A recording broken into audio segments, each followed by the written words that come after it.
Sunday at 11 a.m. Eastern Standard Time. We are Bible study focused. First two Sundays are first and third Sundays are Christlike Conversations. Second Sunday is Ask and Receive. We're a Sunday at little 11 off a.m. this Eastern month Standard due to Time. Father's Day, taking a break for Father's Day. And then fourth Sunday is Brothers in the Bible and Sisters in the Scriptures. So welcome, welcome, welcome, everybody. Happy to have you. Happy to have you. And we are getting started in just a second. Welcome to our spiritual experience Bible study, where we are actually going to allow you to ask anything regarding God, Jesus, and the Bible. All right, cool. So let's get started. All right, what's going on, everybody? Welcome, welcome, welcome to the spiritual experience. My name is Julian Gordon. I'm so happy to have you here on this beautiful, beautiful Sunday. Today is our ask and receive session. Today is our ask and receive session. So there's no particular teaching. Teaching will study actually will come from the questions that you ask about God, about Jesus, about Christianity, about the Bible, and we will be exploring those answers together.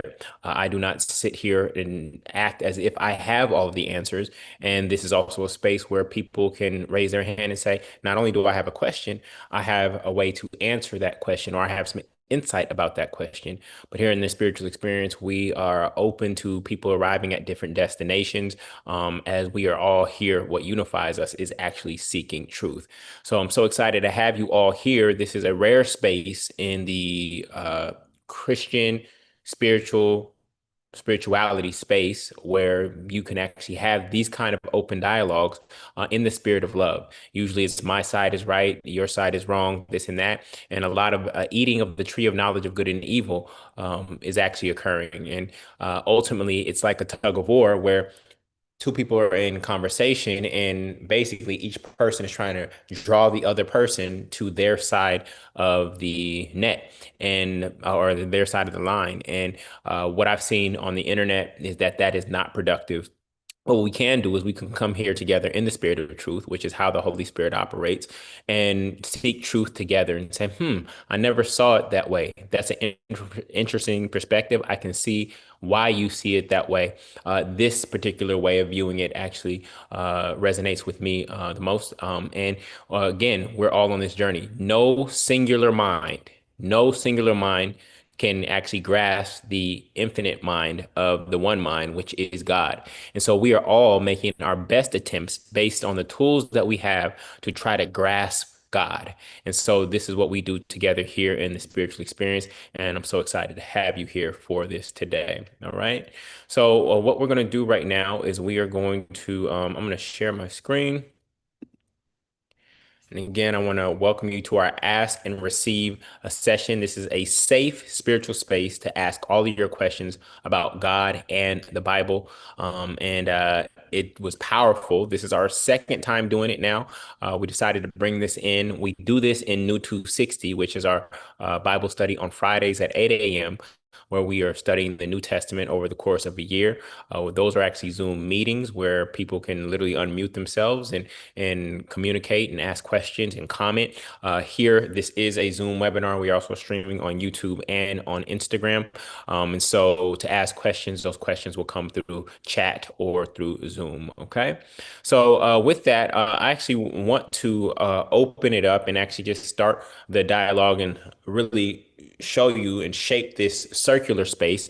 I want you to imagine that we're all in a room and we're sitting in a circle together having a conversation. We do not do the one to many model here. Even when I am holding the space or initiating the space, that does not make me the leader of the space. We are all going on this journey together. In order to do that, I actually want to open up the microphone right now. And it's been a while since we opened up our space in this way. We've been opening up with music, we've been opening up with meditation. And so I want to open it up to see if anybody wants to share how did they experience God this week or in the past few weeks? Because we are the spiritual experience. We believe that to the degree of our awareness, we can experience God in every single moment. But if anybody has any story about how they experienced God this week or even recently, we would love to hear that at this moment in time. You can just raise your hand. Anybody have a story to share? All right, Tiffany. We make Tiffany. Tiffany's gonna come up, Tiffany Humphrey, and if we can get one more person who has had a powerful experience of God in the past week or so, please raise your hand. And Tiffany is coming up in just a second. She's being converted to a panelist. Hopefully that works. Where'd she go? Let me try that again.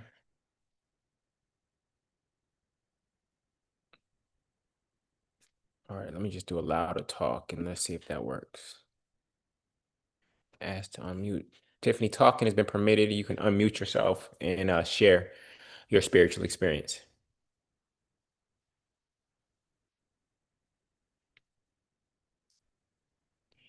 You there?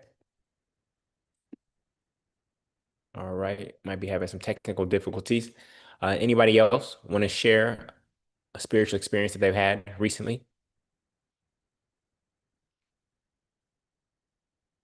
These were very powerful shares last time we had them.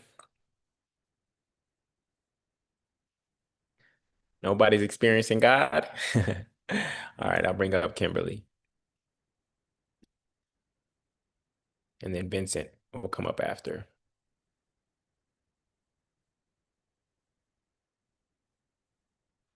All right. Kimberly, you there?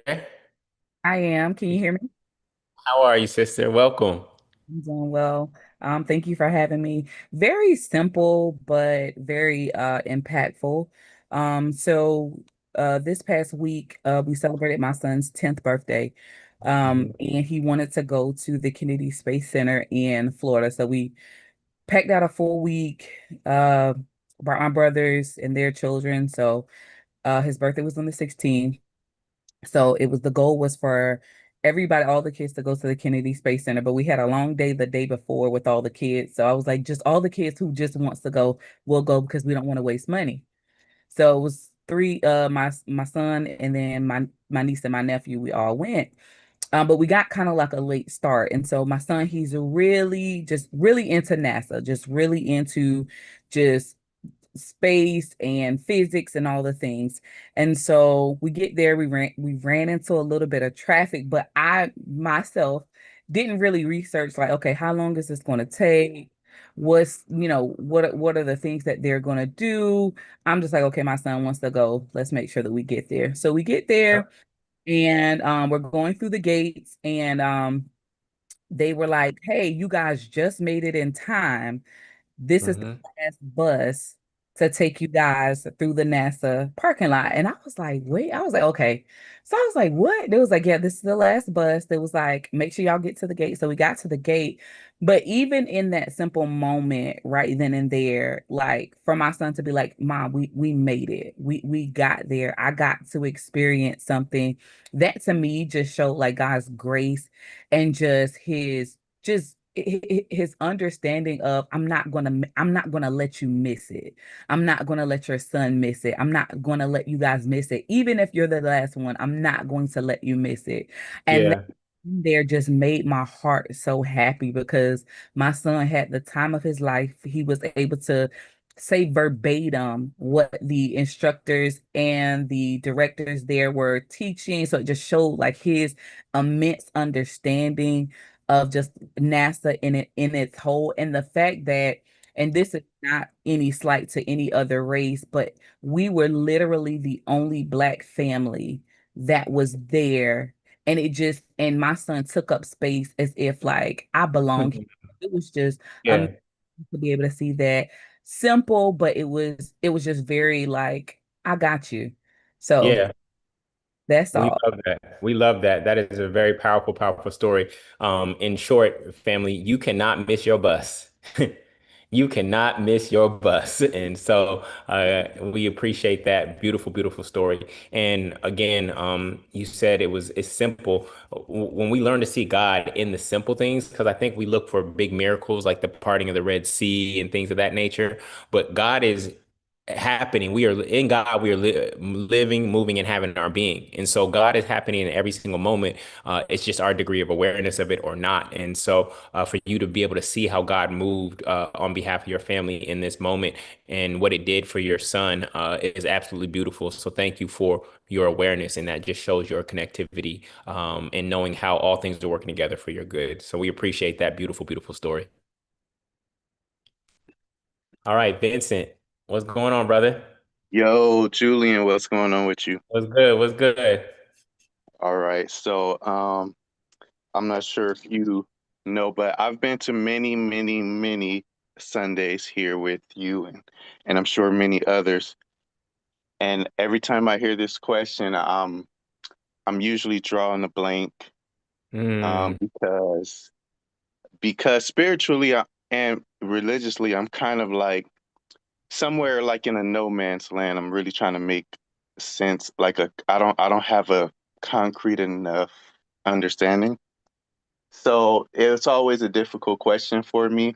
Um, and I do really appreciate this particular thing we do because it gives me something of substance that I can really, it's not just like a cookie cutter type of thing. Like I did attend another one, and that's how it felt like, kind of like Sunday school for kids. hmm So I finally got an answer to this question, and for me, it's uh, lately I noticed that I've been a lot more aware of my dreams hmm when I'm, during the day, and I'm able to recall things in like a lot more detail than usual. Like usually I'll kind of get like I almost remembered and just as quick it like escaped me. But I've been able to like really remember like the full context of my dreams and then kind of sit there and think about like what does that mean and what is that showing me about what's going on inside. And Yes. I kind of felt like dreams had been a concept that's kind of been a part of like how God communicates with people. So I want to say that's how I've experienced God lately. That's beautiful. So are you journal, in addition to meditating on them, are you journaling them? Are you writing them down? How are you processing them? No, I would just give it a moment of like meditation and think on it and but I haven't like I'm not writing it down. No. Oh, Just that's kind of okay. think on it and see if how I feel about it and just give it a moment of like to focus on that. And that's because that's just kind of how it happens. Like I might be like just driving or something, and then all of a sudden the whole memory of the dream will come back to me, and I'll be hmm like, yeah, yeah, like no, I remember all of that, and I'm thinking about it, and I'm like, and you know how sometimes parts of the dream don't make sense, like it'll change into a whole completely different context and stuff like that, and I'm Yeah. noticing that, and I'm just kind of thinking about it, but really paying attention to the people that were involved and what was happening. And like, that kind of shows me like how, like, kind of how I'm feeling about my relationships, like with my wife and my kids and other people, and like if it's revealing any fears or insecurities and stuff like that. Yes, brother, that is so powerful. You ever been in a moment where, and this is for everybody, you ever been in a moment where you have your cell phone in your hand? And Vincent said he was in no man's land spiritually, right? You ever been in a situation where your phone is not getting a signal and you just feel disconnected? You can't make a call, no calls are coming in, no texts are going out, you're getting the red message, error message, etc. And then you get back into, you get that one bar. You get that one bar, and that one bar lets you know, okay, I'm moving in the right direction. I'm actually getting a signal again. And what I see for you, Vincent, right now is that means that you're getting the signal, you're getting the connectivity, and ultimately we want those bars to be full. But the fact that you're starting to notice those things means that your signal is getting stronger. God is always speaking to us. The signal is always there, but it's really based on our positioning. And so, when that signal, the stronger the signal, the more you're going to be able to hear God. And these dreams are just one way that you are starting to hear God. We know that Joseph was a dreamer, and that was one of his spiritual gifts was being able to not only get receive dreams, but also to be able to interpret them. And so we are so excited for you to tap into that gift, and that awareness that this it may be the number one way that God speaks to me, which will only give you more divine direction in your life. Appreciate you, brother. Thank you. Indeed. Much love. Cool, cool, cool. All right. So moving forward, we want to, so for those of you who are new, we either open up with stories like that, we either open up with meditation, or we open up with our Christ-like prayer. So today we chose to do the stories. I wanted us to create this family feel, imagining that we are all in a circle about to have a study together, because this is the ask and receive session. This is a safe spiritual space for us to ask anything about God, Jesus, the Bible, Christianity, etc., so that we can get to the truth. We know that this space does not exist oftentimes in larger spiritual spaces, definitely not in mega churches. And so we facilitate that and create that here. So if you are new, please type new in chat. We have a lot of the people who come are just so consistent, and we don't do a lot of marketing. So if you have been attracted to this space, it is divine, and you are here for a reason. So if you are new, type new in chat, whether you are on Zoom with us, whether you are on Instagram or on YouTube, type new in chat. We just want to say hello and welcome you and acknowledge your presence, let you know that you are in the right place. You will experience it in just a second as we go through this study together. This is different. This space is different, and so we just want to say welcome, welcome, welcome, welcome, Jessica. How are you? Ladybug 3, welcome, welcome, welcome. Happy to have you. Cool. Sleepy T 901. Welcome. How are you? How are you? How are you? Welcome to the spiritual experience. We are so happy that you are here. Jessica, how did you find us? Sleepy and Ladybug, how did you find, well, obviously you two are on Instagram. Jessica, how did you find us? How did you find us? Who brought you? Who connected you? Just want to get a little bit of feedback. All right, she'll let us know in just a second. All right. So, uh, Robin, welcome, and Cheryl. Robin, Jessica, Cheryl, Ladybug, and Sleepy, we welcome you, welcome you. Okay, Jessica said she read Rich and Righteous. Beautiful. All right, good. So we know how people are coming to the spiritual experience, and deepening this work together. All right. So this is important for all of us. This is just always the reminder is that here at the spiritual experience we have a Christ-like compass, and so our goal is to be Christ-like, and that does not necessarily mean Christian. So what that it means is that this space is open to anyone who is seeking to be Christ-like. Christ is the example that we are all following. This is what unites us more than anything, and we are aware that there are many different ways to be Christ-like. Christ being our older spiritual brother that we are looking to, was all, I don't want to say all American because America is not necessarily who was all everything, you know what I'm saying? And some big shoes to fill. But despite that, he said we will do even greater things than these. And when I look at my younger brothers, I want my younger brothers to do bigger and better things than me. And so, I do anything that I can to support them on their journey. And I think Christ would want that, actually does want that for us,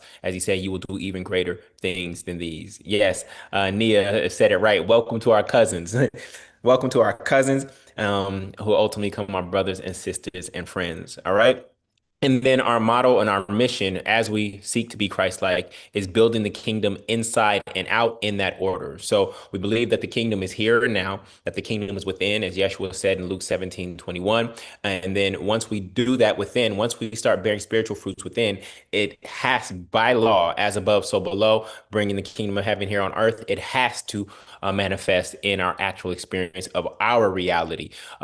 We are under the awareness that we do not need everybody to change the world. We just need a few committed people who are seeking to be Christ-like, in the power of that unity without uniformity, that power of that unity without necessarily being uniformity can actually tip this whole thing in the direction that it's supposed to be going, which is us bringing the kingdom of heaven here on earth. So that is our motto. That is our compass, and that is our motto. And even for those who come every week, we just want to remind everyone of that. Okay, so moving forward, we are about to begin our ask and receive session. Just some quick announcements for those of you who want to go deeper. New 260 is every Friday at 8 a.m. Eastern Standard Time. Everybody is responsible for reading 5 chapters of the New Testament every week, and then we discuss them in an open format similar to Ask and Receive on Fridays at 8. Those literally last about 2 hours. This week we are reading Romans 7 through 11. So we started at Matthew chapter 1. We've made it all the way through the Gospels and Acts, and now we are in Romans. And so it's not too late to join us. We are beginning to read Paul's writings, and we are actually taking a critical look at if and how Paul's writings are in alignment with Yeshua's actual gospel. And we are finding some very interesting things as we read that. All right. So join us at new260.com for that. You can go to new260.com for that.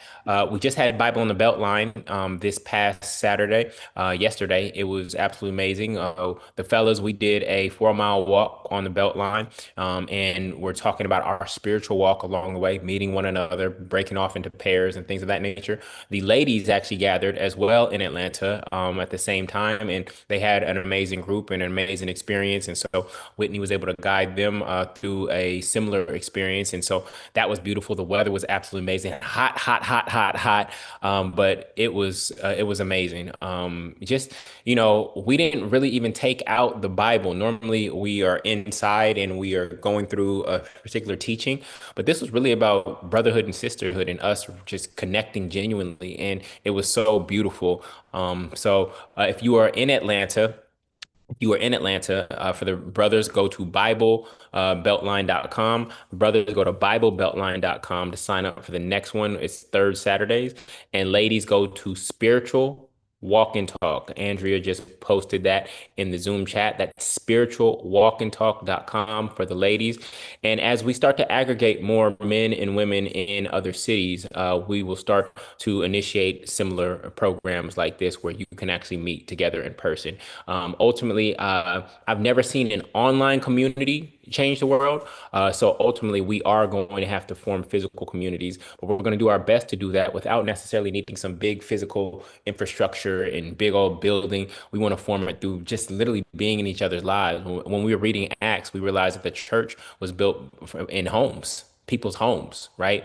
Breaking bread, doing life together. And so if we can, and Yeshua never had a mega church. And if Yeshua did speak to many people, it was out in nature, right? So we are going to follow that blueprint for now to keep our overhead low so that we can keep our integrity and our mission pure. So as we aggregate more people in other cities, we will start to have programs like that. Okay.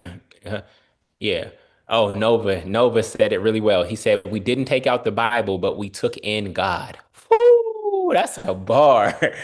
We did not take out the Bible, but we took in God. Yes, Nova was there. So was Daffy. So was Daffy. Okay, cool. For those of you in Brooklyn, I'm coming to Brooklyn next Saturday. This is our final stop on the Purpose to Pay tour. For those of you looking to discover what your God-given purpose is and find ways to be paid for that, I encourage you to come. It's a full day training. My journey actually started in Brooklyn. I did my first purpose finding workshop on November 22nd, 2008 for 8 people in my living room in Brooklyn. And this is what has come out of it.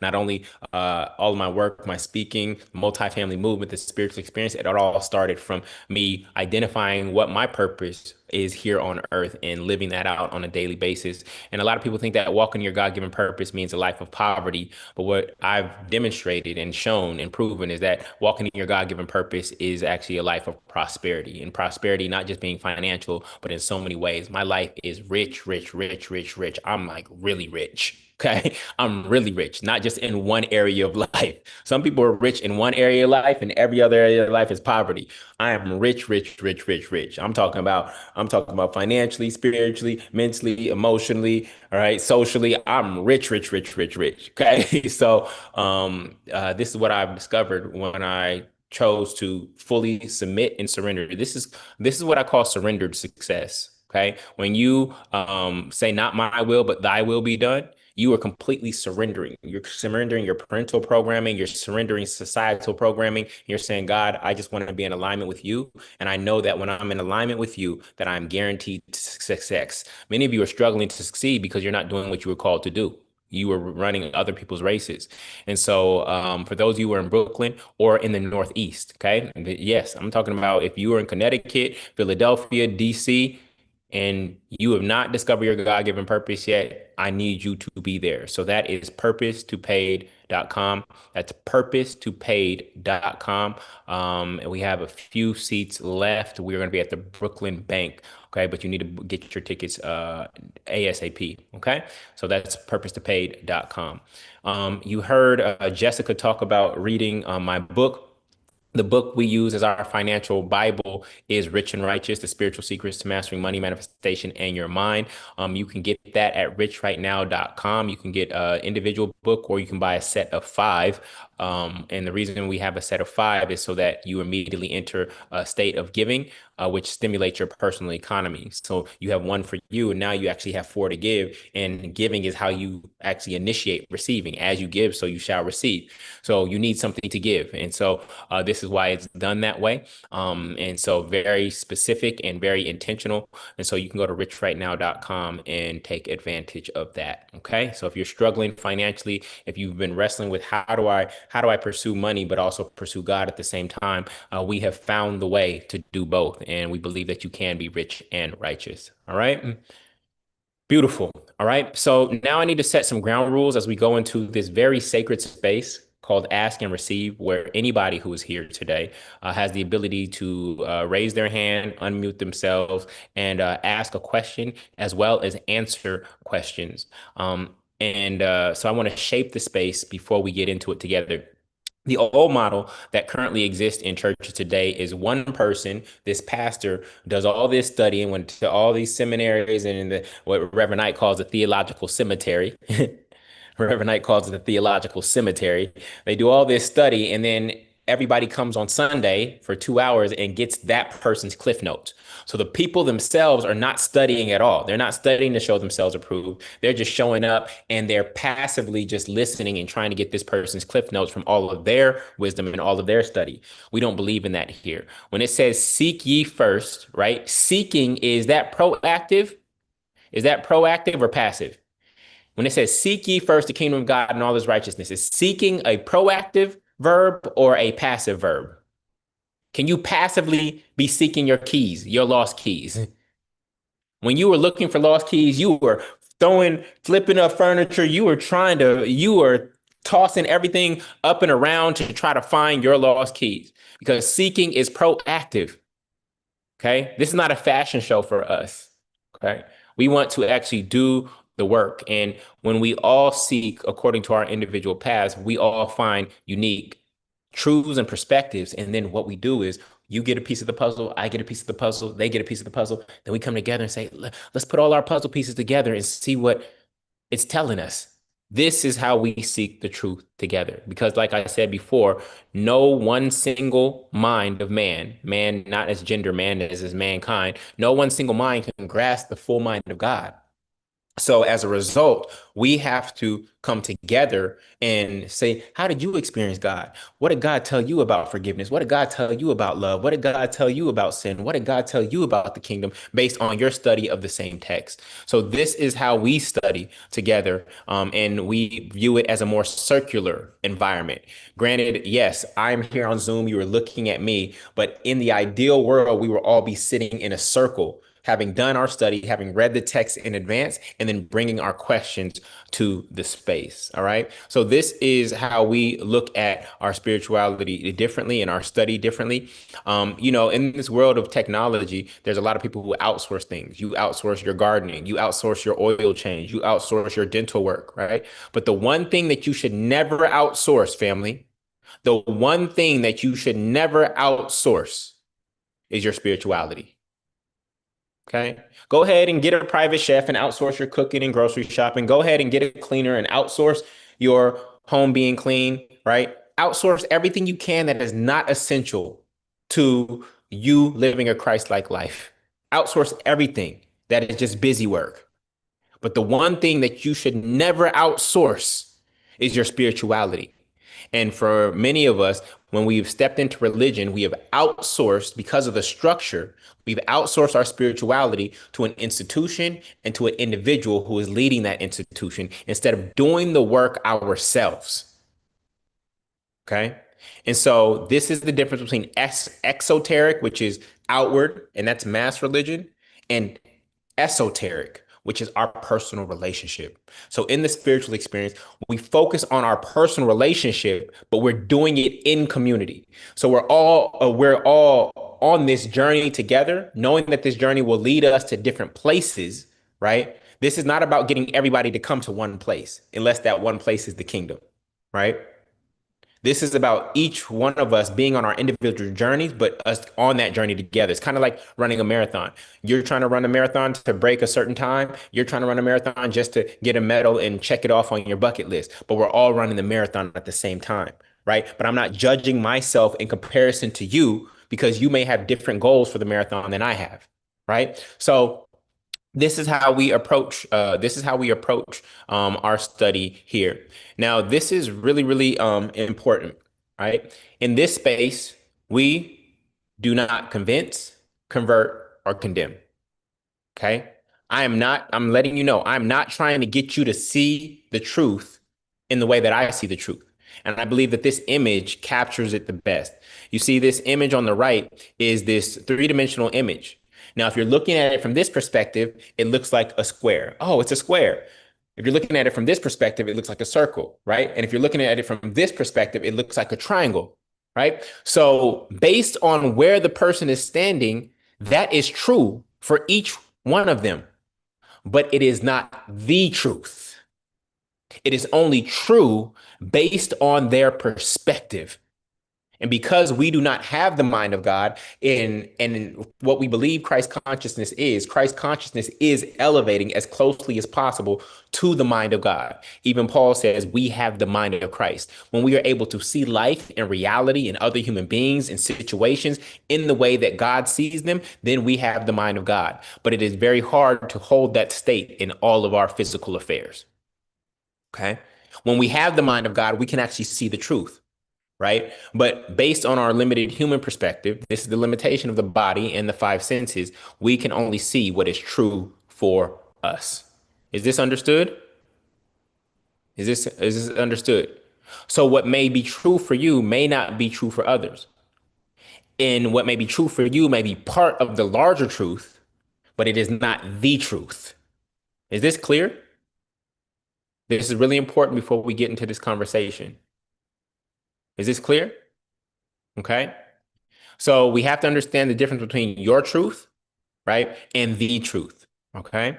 The other thing that all right. So that is that. Okay. So here in the spiritual experience, we define an Israelite according to the Bible, and according to the Bible, Israelite is not just a bloodline. Okay. Jacob was named Israel in Genesis 32 when he wrestled with the angel of God for his blessing. So that's when Jacob's name became Israel. So therefore, we define an Israelite not based on what your bloodline is. We define an Israelite as one who wrestles with God within the darkness of the mind, okay, and within the world to be blessed. So we're not wrestling with God to overcome God. We are wrestling with God to understand God. And once we understand God, we will be blessed. Okay. Now, why do we say the darkness of the mind and within? Because if you look at what Jacob called the place that he wrestled with God, what does it say in verse 30? So Jacob called the place Peniel, saying, "It is because I saw God face to face, and yet my life was spared." What does that sound like, family? Of all the names Jacob could have chosen, he named it Peniel. Have you heard of the pineal gland that is in your brain? You think that's a coincidence, family? That he named that place Peniel? No, it is not. Where he saw the face of God, right? So this is why we go into the closet of our minds, is what Yeshua calls it. We go into the closet of our minds, and this is where we wrestle with the concept of God as seekers, right? This is where we wrestle with the concept of God as seekers. All right. So, then we also go into Romans, and Paul wrote this beautifully. Um, and he said, "But he is a Jew, which is one inwardly." Inwardly. See, in the New Testament, they thought a Jew was one who did all of these outward rituals, circumcision, festivals, dietary laws, etc. And Paul said, no, but he is a Jew, which is one inwardly. And the true circumcision is the circumcision inwardly of the heart, in the spirit, and not in the letter, whose praise is not of men, but of God. So, in order to be a Jew or an Israelite, we must wrestle with the concept of God for our blessing, not to beat God, not to overcome God, or to be God, right? And that this process is one that is inwardly. It is what we're doing inwardly that actually determines whether or not we are the children of God, not based on a bloodline. Okay. So, given that, okay, we want to start here, and I need to ask you, which cup is ready to receive? Of the three cups that are here, which cup is ready to receive? Of the three cups that are here, which cup is ready to receive?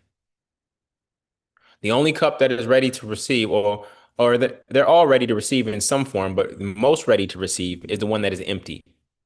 And so as we go into this conversation, if you are going to learn anything new, if you are going to be ye transformed by the renewing of your mind, you must come to this conversation empty and not full of knowledge.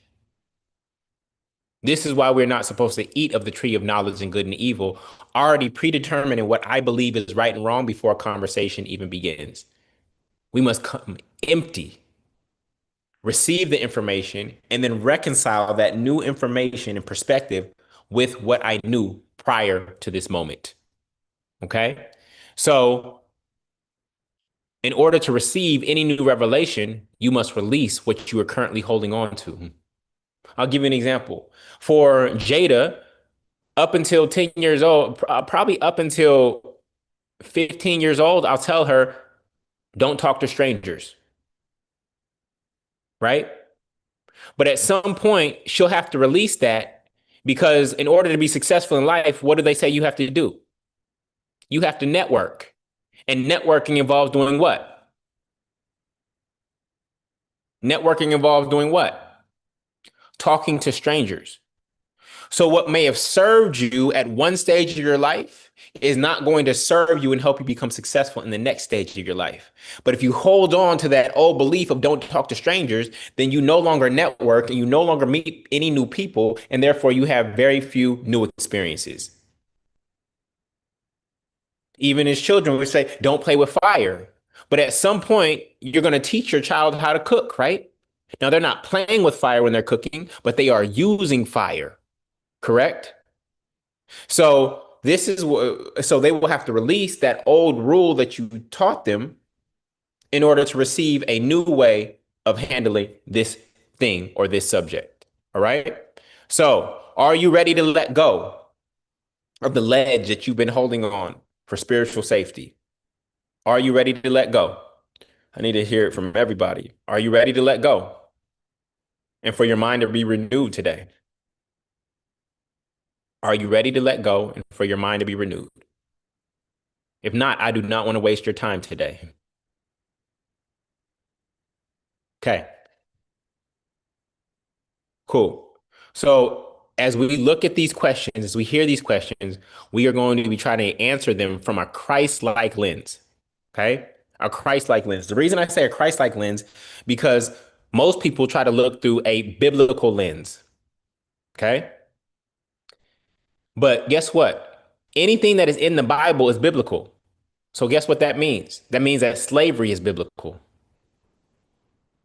That means slavery is biblical. But is slavery Christ-like? Slavery is biblical, but is slavery Christ-like? Yes or no?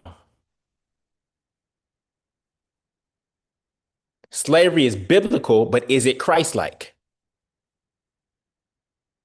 It is not, right? So many people try to say, well, it's in the Bible. This is biblical based. Well, there's things that are in the Bible that are not Christ-like. This is why Christ-like is our compass. Okay, that's fine that it's in the Bible, but is this Christ-like? This is how we look at these questions. All right. So before we go forward, is there any omniscient, all knowing person here who has God and the Bible all figured out? Is there any omniscient, all knowing person here who has God and the Bible all figured out? Because if there is, I want to make you a panelist and I want you to come teach us everything you know. If you have it all figured out, there's no space for learning in you. I don't care if you've been in the church, you read the Bible this many times. You're telling me you're not getting any new revelations? Okay.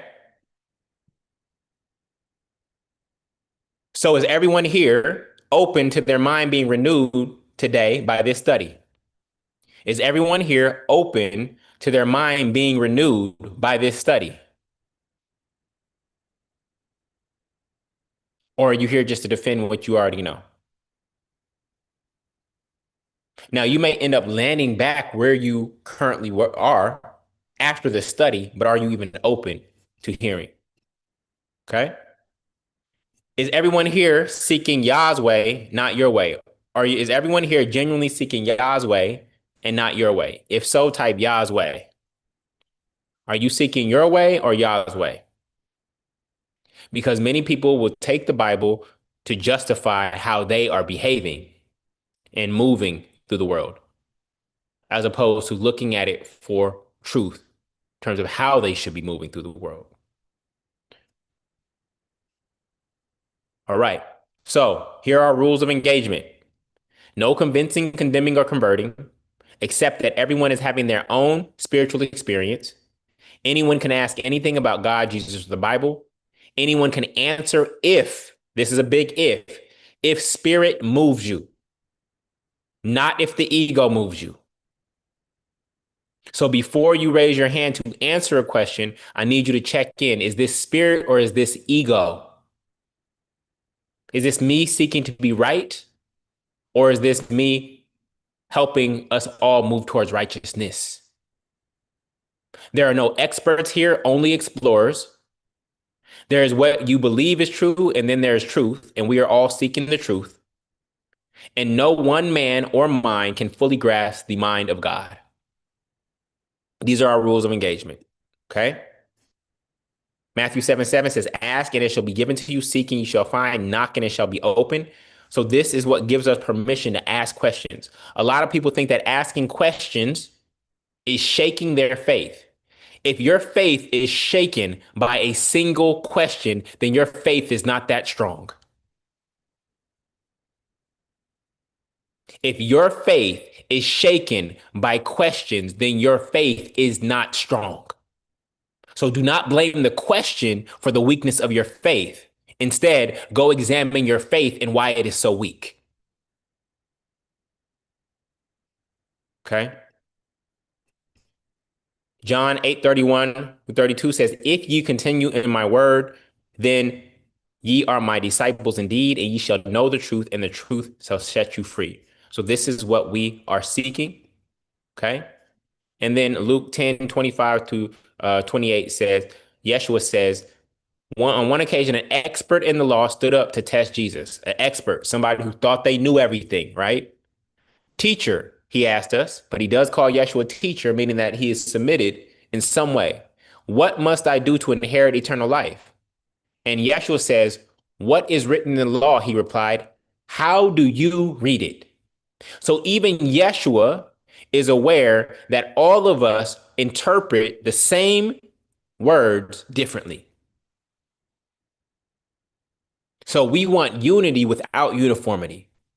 We are open to how people interpret the same text differently. All right. And again, like I said, we are all pieces of the puzzle and we are putting this thing back together. So we are about to open up the floor. So I want you to start thinking about your questions. You can put them in the Q&A function on Zoom. Okay. If you're on social media, YouTube or Instagram, I need you to come over to Zoom to put your questions in there. Again, I will not be the only one answering questions. We will tap into the wisdom of the collective of this mastermind.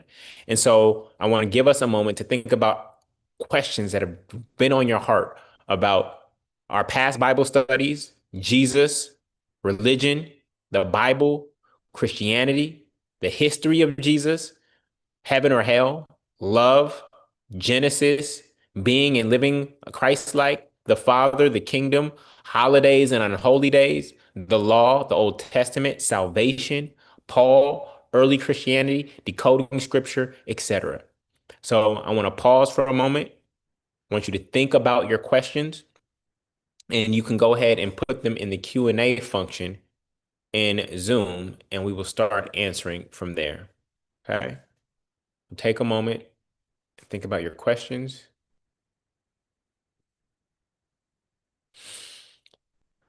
I know that opening took some time, but for this particular conversation that we're about to have, setting the environment is really important for it to be beneficial. Okay. So Janine has a question about astrology in the Bible.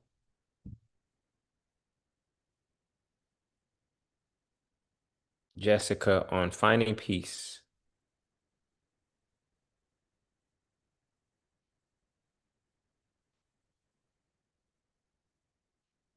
Okay. Cindy.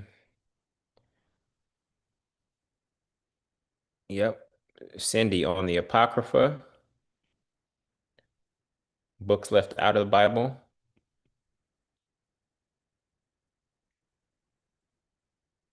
Okay. So we will start there and other questions will come in. Okay. So let's get into it. So Janine's question is, where does astrology or astronomy fit when it comes to being a follower of Christ, being Christ-like? I've heard ministers say you can't do both. However, both paths call me greatly. This is a huge one. Okay. This is a huge one. All right. So where we have to start is we have to start in Genesis. Okay. We have to start in Genesis. And let me share my screen. This is how I would approach answering that question, and I'm open to anyone else jumping in right after. Okay. So, how many of you had that a question about astrology and astrology has been demonized? A lot of people, right? So, let's look at it. All right. So, let's look at it. So, first and foremost, we need to understand the difference between define astrology and define astronomy. Okay. So, astrology, the study of the movements and relative positions of celestial bodies interpreted as having an influence on human affairs and the natural world. Okay. That is astrology. Then there's astronomy, a branch of science that deals with celestial objects, space, and the physical universe as a whole. So Who created the physical universe? Who created the physical universe? God. So if I am studying the physical universe, then who am I studying? If I'm studying the physical universe, then who am I studying? I'm studying God. No different than uh what's his name? Many why am I forgetting the many patents on the peanut? Who was it? Oh yeah, George Washington Carver. When George Washington Carver, who had over 300 patents on the peanut, when he was studying the peanut, what was he studying? He was studying God in a peanut. And as he studied the peanut, he saw how much God was in this one simple, seemingly simple form of creation. Does this make sense? Now we know that the universe is a lot grander than the peanut. The peanut is in the universe, right? And so when we're studying the universe, we're studying God. Okay. Now, astrology is the study of the movements and relative positions of those celestial bodies. So now, is this biblical? Here's what we do, family. We go here and we go type in signs, right? And we go to where? We go to Genesis 1:14. Literally the first chapter of Genesis. Genesis 1:14. And what does it say?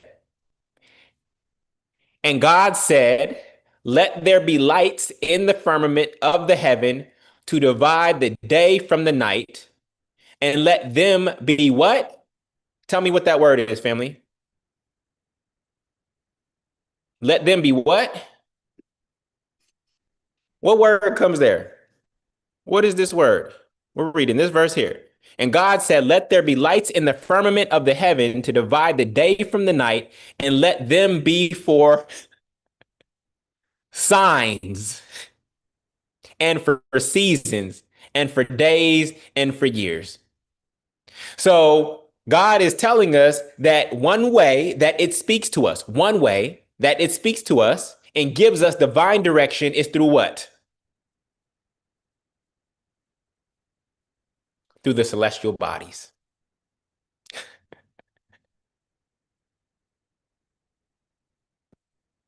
Is this making sense? The stars. When Yeshua was born, what were the Magi following, family? When Yeshua was born, what were the Magi following?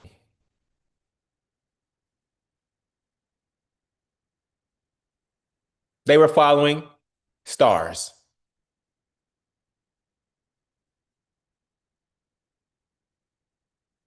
Okay. Now, December 25th, the supposed crucifixion, burial, and resurrection of the Son of God,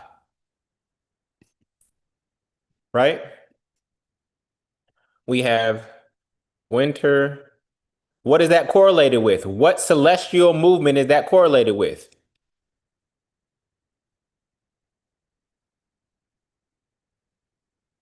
The winter solstice. You think that's a coincidence, family? You think that's a coincidence?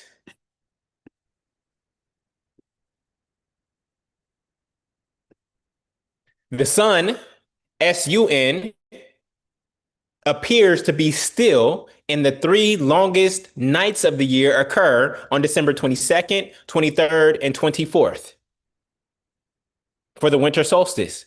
In the same way that the son, the sun, was buried for 3 days in the tomb. On December 25th, the sun starts to rise again. On December 25th, the son rises again, but they put this as the spring equinox. So they took this journey of the SUN and they made it the same journey of the SON, but at the spring equinox instead of the winter solstice.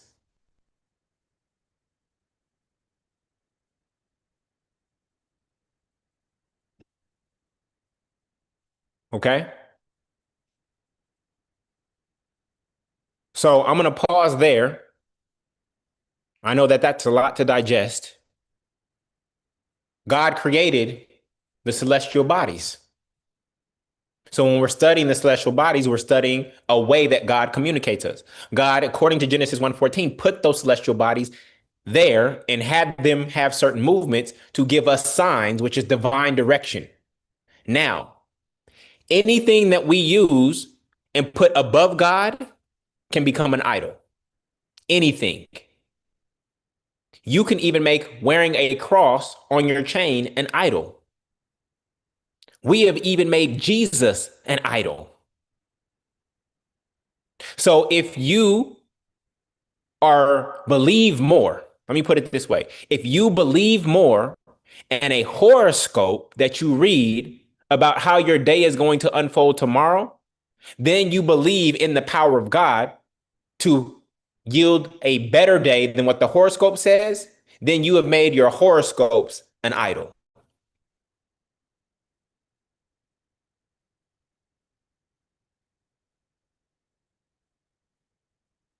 So as long as you recognize who the source is, the creator of the celestial body, and you never let the celestial bodies be more of a determinant or a sign of your life than the actual creator of the celestial bodies and you itself, then you are okay. But if God created all and we are studying all, then we are studying God. We are seeking truth.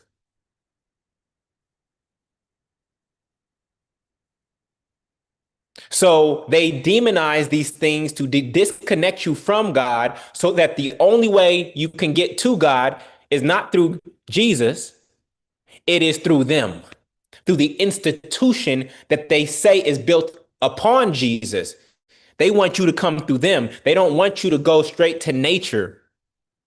But when we think about where Yeshua went to connect with God, where did Yeshua go to connect with God?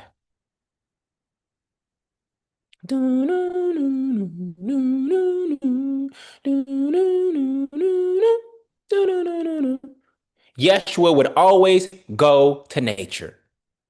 Where did Yeshua feed 5,000 and 4,000? In nature, not in the mega church. But they want you to go through their temple instead of you going through the narrow path, which is your own temple, in order to get to God. Yeshua told you God was within, right? And Paul said that your body is a temple, but they want you to go through their physical, outward, external temple in order to get to God. You will not get to God going that route unless it is complemented with you also going within. If you totally outsource your path to God through them, you will never get there. You will be locked out. Everybody who says to me, Lord, Lord, I'll say, I never knew you. Okay.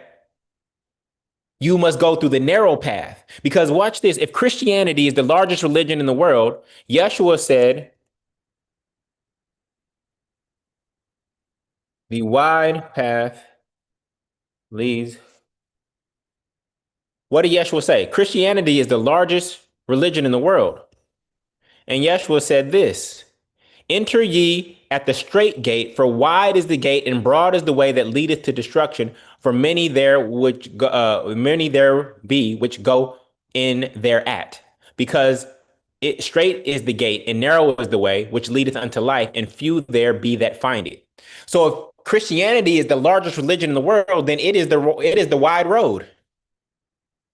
It is the wide gate that many people are trying to go through to get to God. Instead of going through the narrowest gate is not through an institution based on magnitude and size. The narrowest gate is going through yourself.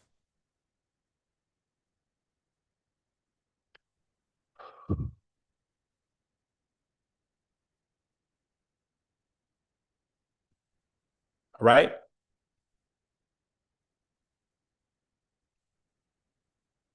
Cool. So I'm going to answer this side question from Robin. How can you explain how Jesus is made an idol?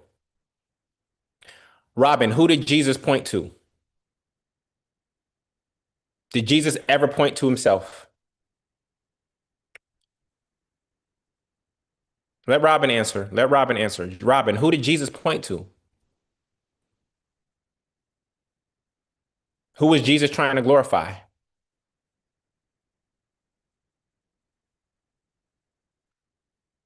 You there, Robin?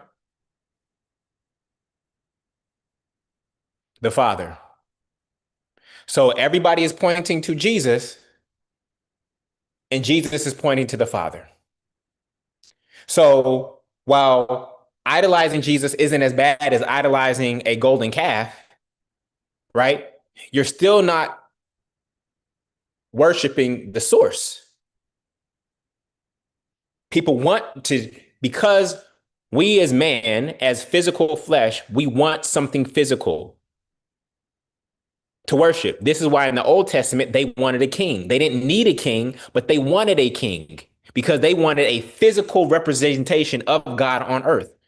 So Yeshua comes, we have this physical representation, but instead of realizing that Yeshua is a representative, Yeshua sits at the right hand of who? Yeshua sits at the right hand of who? It doesn't say Yeshua sits on the throne. It says Yeshua sits at the right hand of the Father. So we are still worshiping the representative, even when the representative says, no, this is who I'm representing.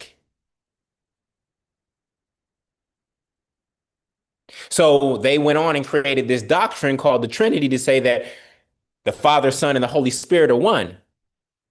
But how could Yeshua, and they say, oh, Yeshua said, I am the Father are one. Yeshua wasn't saying that we are one. When you get married, you and your wife are supposed to, if I get married, it says me and my wife become what? One. That does not mean that we are one thing. We are unified. We create a third thing together that makes us one, but we don't become one person.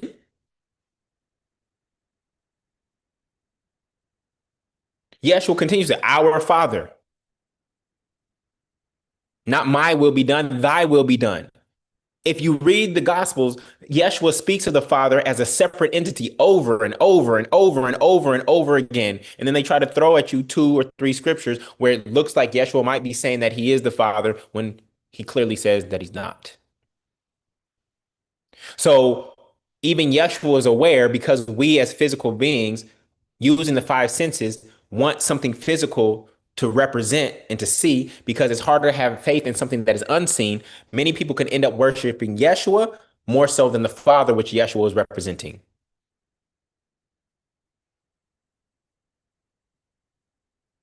So I'm gonna pause. I've been talking a lot. I'm gonna pause. Does anyone else want to contribute to this? Is Spirit moving anybody else with an insight or something that is different and even in opposition to what I have said? Um, Feel free to come up. Okay, I see a couple of people raise their hands. 1 second. All right, allow to talk. Jim, you are unmuted. Jim Hill, you there? Can unmute yourself. 5, 4, 3, 2, 1. All right. Nova, you have something to add to that? Peace, peace. How's everybody doing? What's up, brother? Well, I guess they can't answer. But yeah, hopefully everybody's doing well. I just wanted to share my experience with I guess the question about the idols. Right.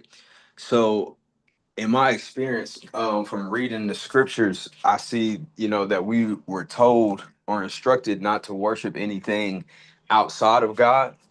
Um, in the earlier scriptures in the Old Testament, God reminds the Israelites that when they heard him spoke out of Mount Horeb, that they actually didn't see any similitude of anything when they heard the voice of God, because God didn't want them to corrupt themselves and create a graven image, right? So God was never shown to the people because he understood the imagination of us or our nature to create images to worship. So he said that he never showed himself.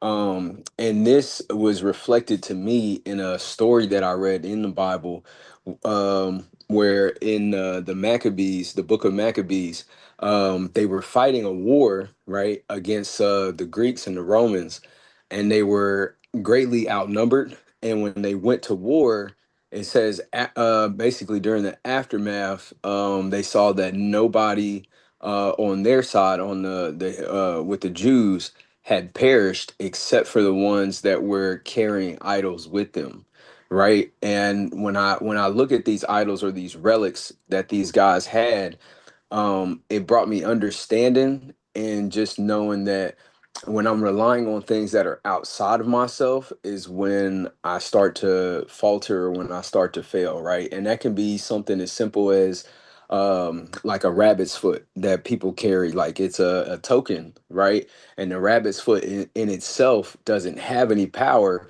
but when we believe that we can do something because we have this, that's when we start to create an idol, when we start to look for things outside of ourselves, or a power outside of ourselves, when we start to rely on, okay, this is going to bring me luck, or this is going to bring me this, right? It can be as simple as a rabbit's foot. It can be as simple as a lucky shoe. If Or a anybody's, cross. Or a yes, cross. or a cross. That's a graven Exactly. image. I don't care Yes. how you, it's still a graven image. That's exactly what it is, and it could be anything. It could be a crystal, that isn't in the image of anything but a rock, you know. But when you put your power and say, "Oh, I can't do this unless I have my crystal with me," or if anybody has seen the movie Like Mike, with this actor Little Bow Wow, when he was playing, he had these shoes, and every time he wore the shoes, he was able to do these amazing things with the basketball on the court. And then when he didn't have the shoes, he lost faith in his ability to play.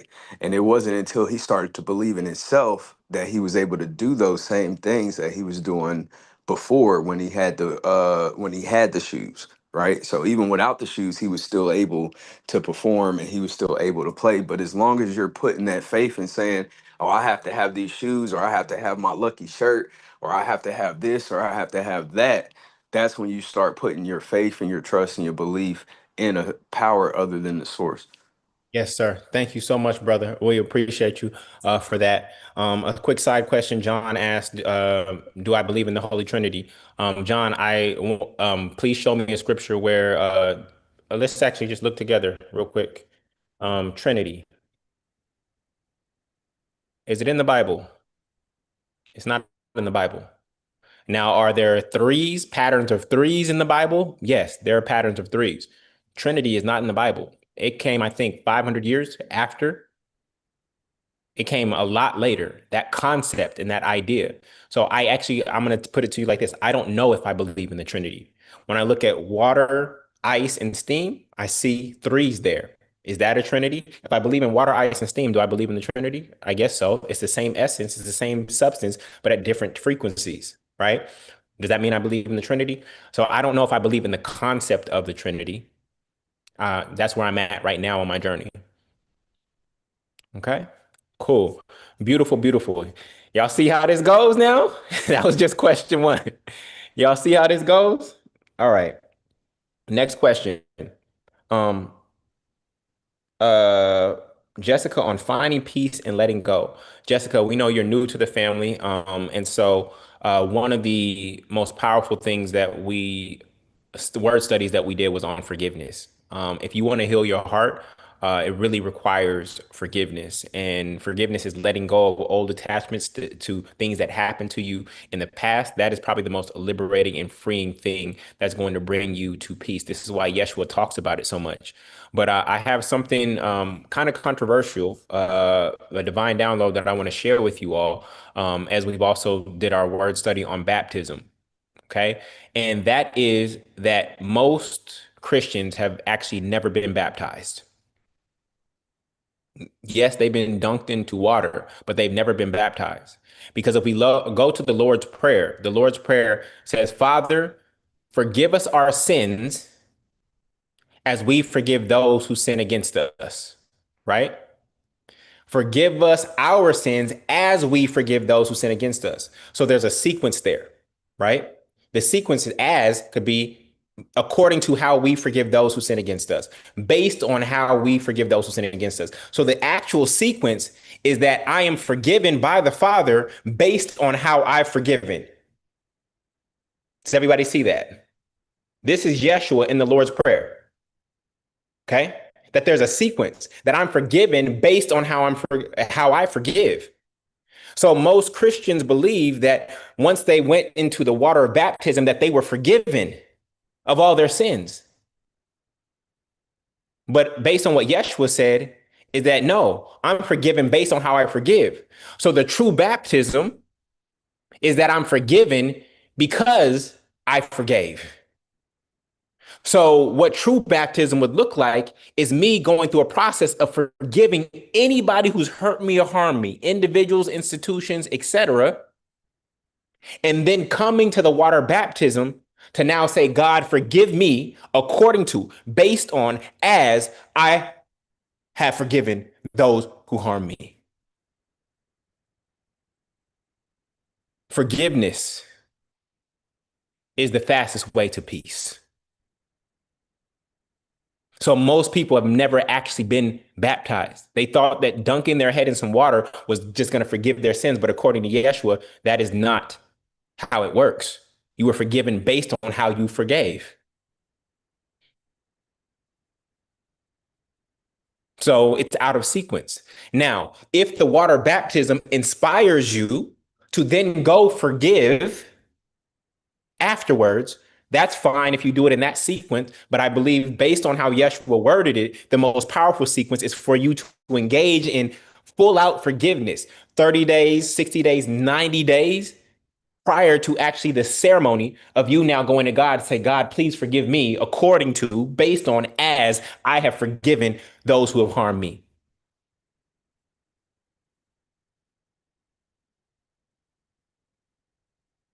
That's like people paying for these doctorate degrees.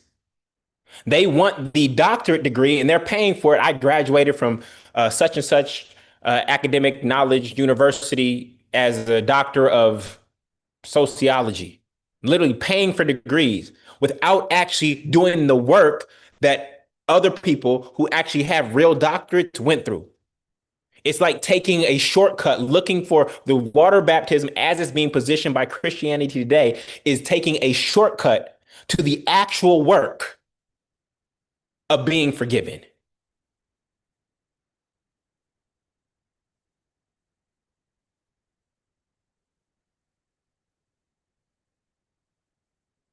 Okay. Y'all with me? Any comments on that? Brian, what's going on, bro? Hey, good morning, guys. I'm good, Julian. I hope things going smooth for you too, man. Missed you this past week. But I think you're 100% correct, right? Like forgiveness is not just like you're not just forgiven. It requires that you forgive others. Um, but I also just wanted to highlight, just reiterate really what you said is that the Lord's Prayer is a petition, right? So we're asking God we're asking God for forgiveness. Um, and we're asking him to forgive us to the extent that we're willing to forgive others.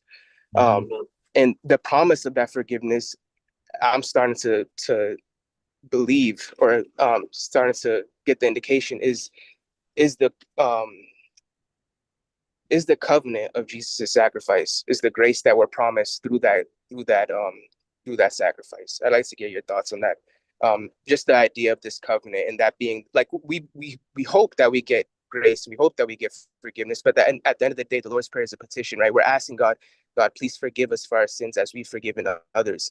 But we have no promise of us getting forgiven. We just have hope of that, right? We have faith that we will get forgiven. And I believe Jesus' sacrifice in that covenant is the promise of that forgiveness, the promise of that grace. And yeah, I just Yeah. wanted to throw that. So two things on that, Brian. One, we know that Yeshua forgave sins before he died. When he would heal, he said, "Your sins are forgiven." So we know that Yeshua did not actually have to die to forgive sins, right? So I don't know if the death actually was required. Now, according to the Old Testament, if Yeshua was trying to be paralleled and have typology with the Old Testament, they did animal sacrifices in the past, right? With and now Yeshua is this human sacrifice, right? So if we look at the typology, then yes, that would be the case. But even as we go into Paul, Brian is in New 260. Paul says this is Yeshua's sacrifice was for all of our past sins. Past doesn't say future because once you actually accept Christ as your Lord and Savior, you were supposed to move in righteousness. Now, will you still stumble? Will you still sin and miss the mark? Yes, but not intentionally, right? So I'm wrestling with that too, Brian. Um, when we saw Yeshua on the cross, he said, "Forgive them, Father, for they know not what they do." Yeshua went as far as forgiving his enemies. So Yeshua has called us to love six different ways: love God, love self, love you one another, love thy neighbor, right? Love thy neighbor, and then love thy enemy. Five ways, excuse me. Okay, and love thy enemy, right? Yeshua demonstrated all of those right before dying on the cross. Love thy enemy. Love, not saying I love my enemies, but for Father, forgive them. Even as I'm here in this moment of death, physical death, forgive them for they know not what they do. So in our word study on forgiveness, forgiveness was love after harm. Forgiveness was love after harm. And this is why forgiveness is probably a greater form of what we know as this romantic love. And even Yeshua says, even sinners love other sinners, or that's not how he worded it, but the publicans love one another, right? Or something like that. He's saying that it's easy for us to, even though some of us are having struggles in our home and in our intimate relationships, etc. It's easier to love somebody who's actually trying to love you back than it is to love somebody who's literally trying to push against you in a harmful way and take your life. And so Yeshua demonstrated the deepest form of love, which I think is forgiveness. So just to recap, Yeshua forgave sins. He would heal and say, "Your sins are forgiven," prior to even dying. So I don't know if the death was actually required. I know that's what church has taught us. I don't know if his death was actually required for forgiveness of sins, if he's this all powerful being. But what Yeshua did demonstrate on the cross just before dying was going back to forgiveness. And so that's where I'm at with it in my study. But that's a beautiful question. Okay, cool. Let's go on to the Jessica. I hope that uh, letting go. I really encourage you to go back and look at the word study on forgiveness. If somebody can go on YouTube and find that link for her and share that with her, that'd be great. We really dug into forgiveness. We looked at all of Yeshua's quotes on forgiveness, all the scriptures on forgiveness, read text only, and really got a deeper understanding of what forgiveness is and what it looks like. And if you and we have to forgive ultimately at all five of those levels. Okay. All right. So Cindy asked a question about books being left out of the Bible. She said there's many books that could have been placed in the Bible, and why were some left out? Cindy, we are still asking that question until today. Let me share my screen. Let me share my screen. And people say that the Bible was not man-made. It came through man, but it was not man-made. But man did engage in selection. So what Cindy is talking about is the Apocrypha. Apocrypha. These are books that were left out of the Bible. Let me see. And I'm actually showing you how I study and how I answer these questions for myself. All right. So here, uh, Can the image blow up? Hold on. Copy image address. Showing you exactly how I study. All right. So these are apocryphal books that were left out. When were they left out? Uh, the books of the Bible. I know it was a Nicaea books of the Bible decided upon at council. I know at Nicaea they did his the Nicene Creed, but there was a council after, or actually it says no single council definitely decided which books comprise the Bible. The biblical canon, the collection of books recognized as scripture, developed gradually through contributions of various church councils, individual scholars, and consensus of believers. Okay, while some councils, like the Council of Rome in 382 AD, played a role in affirming or clarifying the canon, they did not create it from scratch. So there's the Council of Nicaea, there's the Council of Rome, and these books were decided. But why were they decided? Why were certain books left out? We were not actually in those rooms. But when you actually read some of those books yourself, the scriptures in those books actually would undermine, in many cases, Roman authority. Because if they tell you that the kingdom is within you, if they tell you that you as an individual have the power of God, then that actually undermines the Roman authority. Christianity became the religion of Rome, the not national, but I don't know if national is the right word. It became the official religion of Rome because they felt it was the number one way to control the people. It was the number one way to control the people. So they wanted to leave in scriptures like slaves obey your masters. And if you think about it, right? If you think about it, Cindy, when you think about the Roman centurion, when you think about how Paul speaks about Rome, how is Rome spoke about throughout the Bible, the New Testament? How is Rome spoke about throughout the Bible, everybody? This is the most oppressive ruling empire of perhaps all time, but how is Rome spoke about? Oh, the centurion and his faith, right? Paul going to Rome, right? Rome, Caesar, pay Caesar what Caesar is due. Pay your taxes. You think that's coincidental that Rome, the most oppressive force in the world, even probably to date, was only spoken about in a good light in the New Testament? You don't think they curated that in any kind of way to make sure that nothing negative about uprising or liberation or anything of that nature was actually inside this book? So there are people who believe that this whole entire book is divinely inspired. But how many of you have heard a divinely inspired song? Because we've done a word study on the word of God. How many of you heard a divinely inspired song? I know for a fact that Rich and Righteous was divinely inspired. When we study the word of God, we ask, when did God stop speaking to us? Has God actually stopped speaking to us? How can you actually canonize and cut off and close and put a back cover on God speaking to humanity? How is that even possible?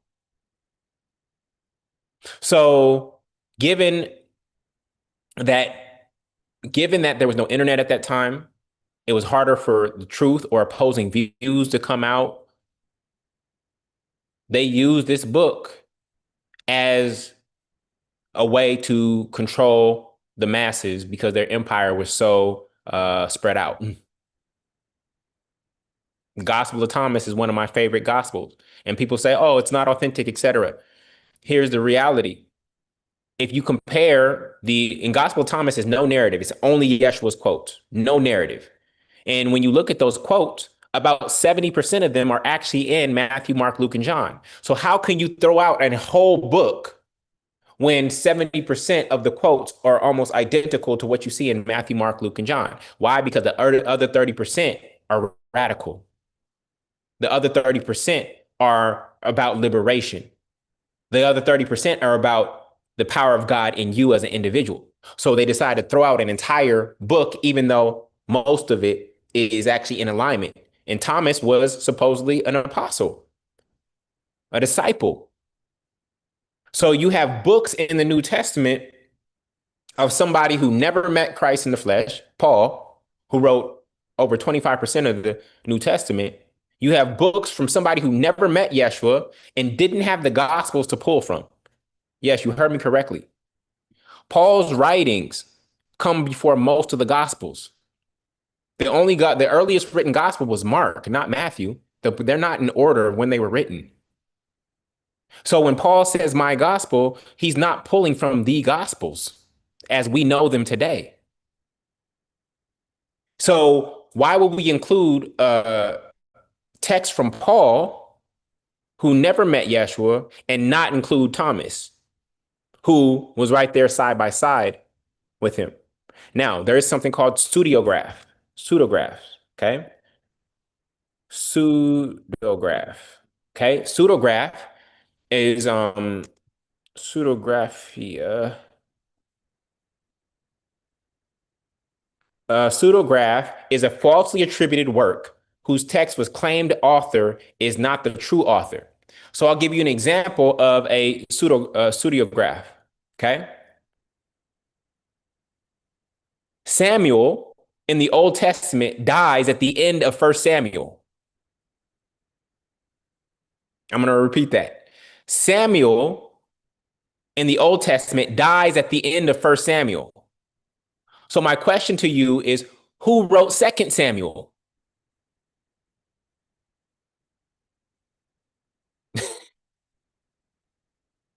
Who wrote Second Samuel?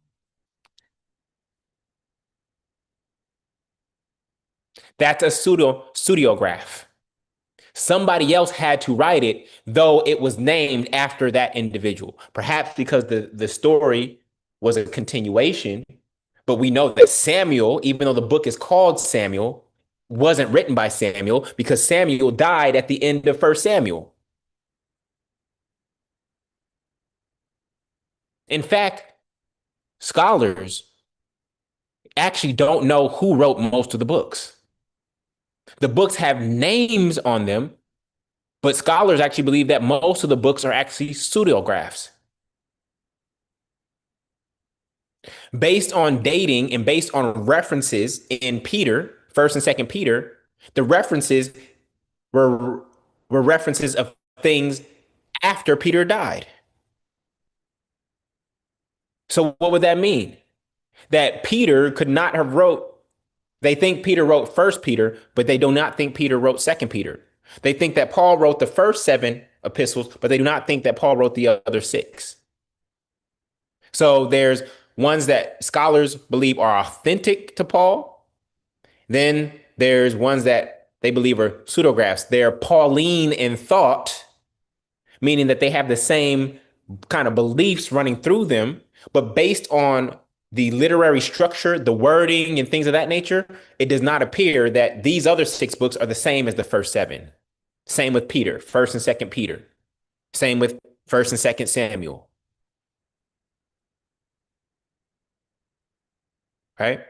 So do not believe anything that I've told you. Please go study for yourself. This is what I've discovered in my research, but do not believe anything that I've told you. Go look at those things for yourself. Okay? Next question. Thank you for that question, Cindy. So, Tiffany, does anyone think that the Most High is Jesus in the flesh? Okay. So, Tiffany, my question to you,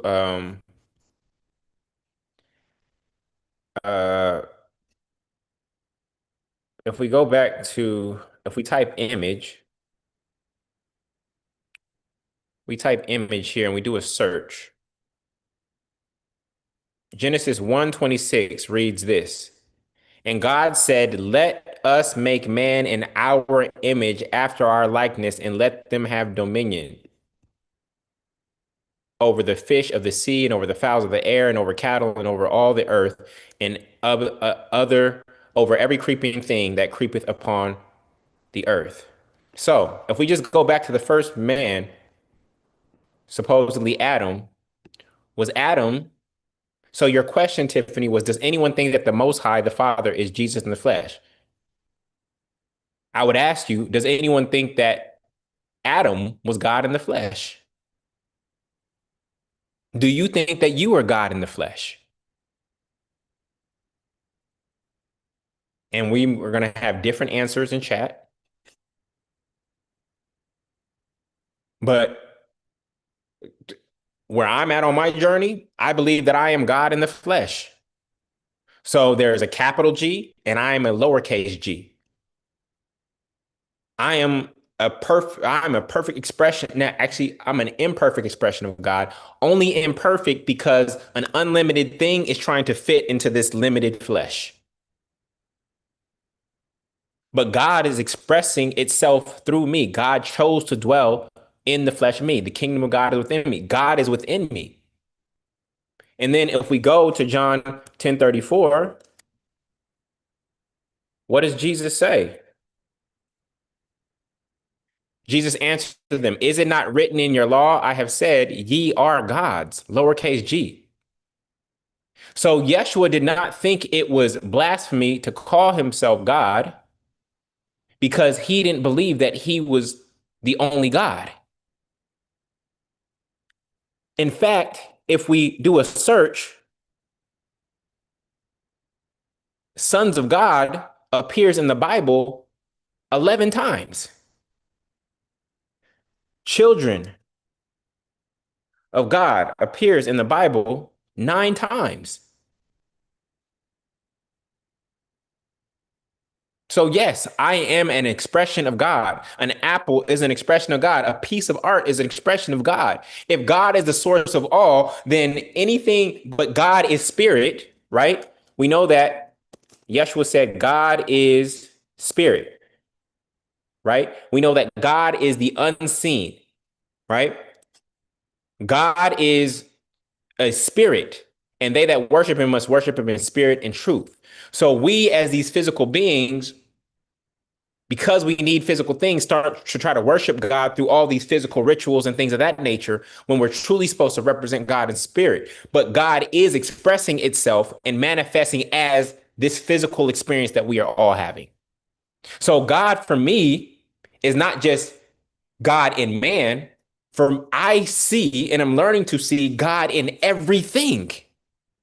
There are atoms in everything. And if God is the creator of all, then all of it, God is like Legos, right? God is like the creator of Legos. And then we have all these different pieces that we put together to create this reality. One of those pieces has formed Julian. One of these pieces has formed an iPad. One of those pieces has formed, several of those pieces, excuse me, have formed a pillow.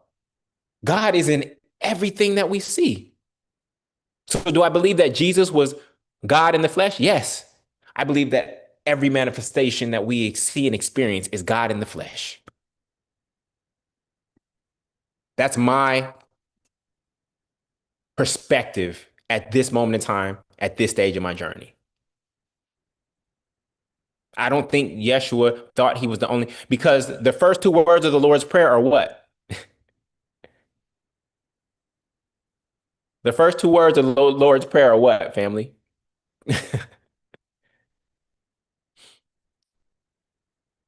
Our Father. So if we share a father, then that makes us brothers. Yeshua said, whoever does the will of the Father,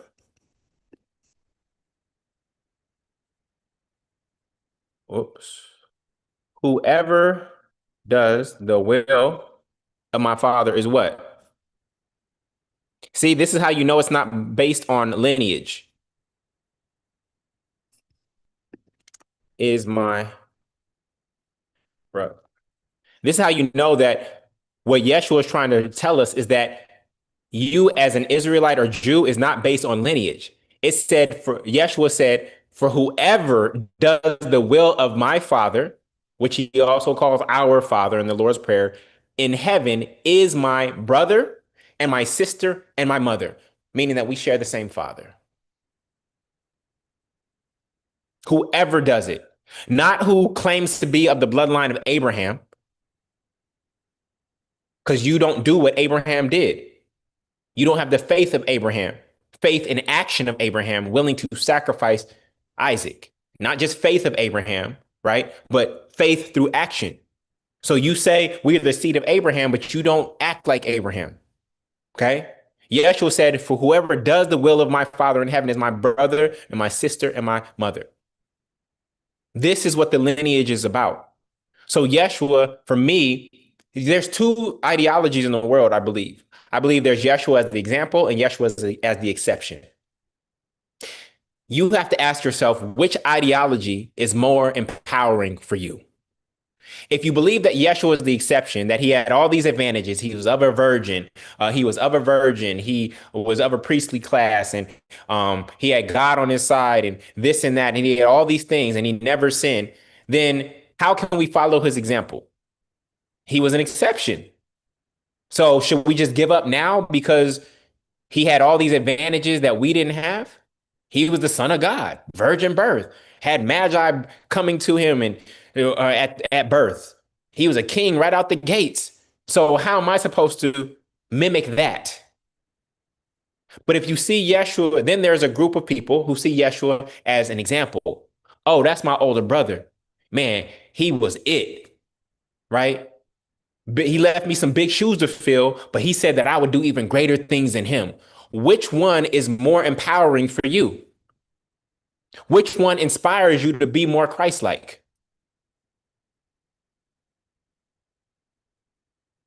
That's what you have to ask yourself. That is really a major fundamental question. Do I see Yeshua as an exception? If he's an exception, how can I mimic him? Or do I see him as an example that he was saying, I would do even greater things than these? He was saying, be like me. Yes, he said he was the light of the world, but he also said, you are the light of the world. Yes, he picked up his cross, but he also said, I need to pick up my cross. Which one is more empowering to you? Which one helps you feel like you are moving most in alignment with God? So in chat, let's just take a quick vote. And again, this is not a right or wrong vote. In this space, we are open to everybody's perspective and everybody where they are on their own journey. Is Yeshua an example or an exception for you? There is no right or wrong answer. This is just based on where you are in your journey. Okay.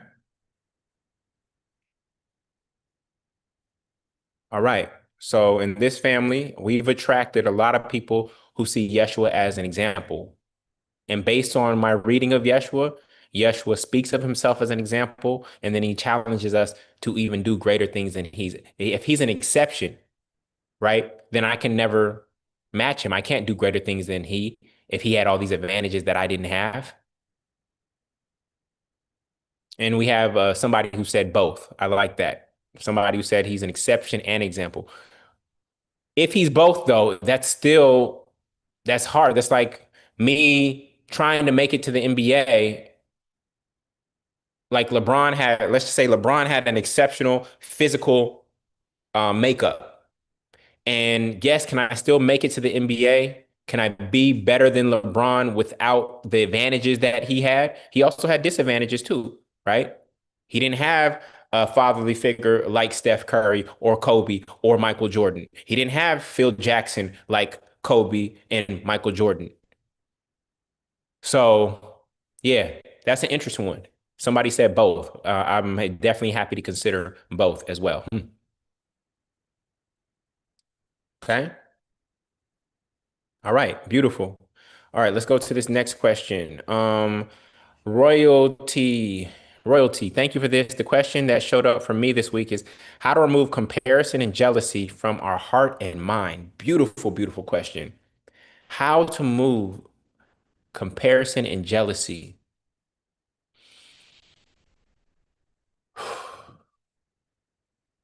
Those two things are definitely linked. I do believe that comparison is the number one killer of happiness. For me, royalty is realizing that if you step into your God-given purpose, that nobody is running, quote unquote, the same race as you. And if nobody is running the same race as me, then there's nobody to compare myself to. Now, if I step into the world and I'm starting to measure myself according to other people, so I'm measuring myself based on money, based on how much I've acquired, based on my family type, based on how the places I've traveled, based on beauty. All of these are outward worldly standards and metrics that the spirit could care less about. Because none of those things, your beauty, your wealth, none of those metrics, those worldly metrics actually go with you, right? When you transition, none of them are eternal. They're all temporary,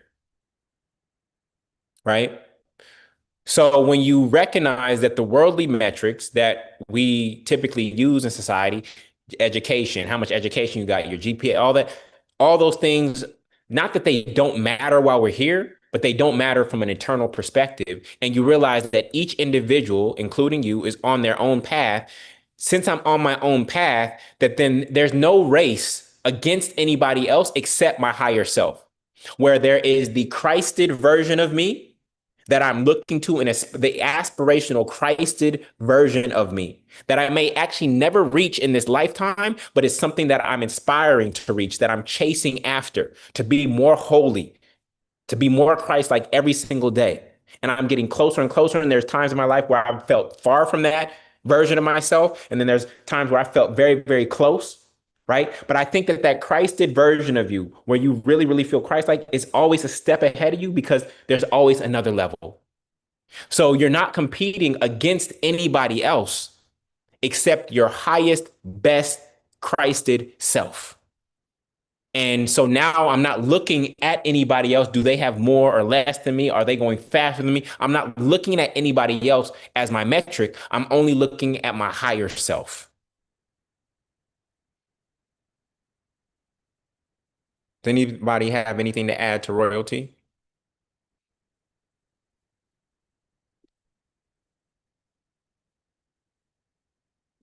Anybody have anything to add to royalty?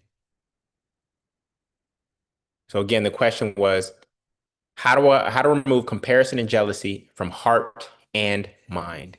If anybody has had a spirit is moving anybody who has overcome comparison and jealousy and wants to add to what I said, feel free to raise your hand.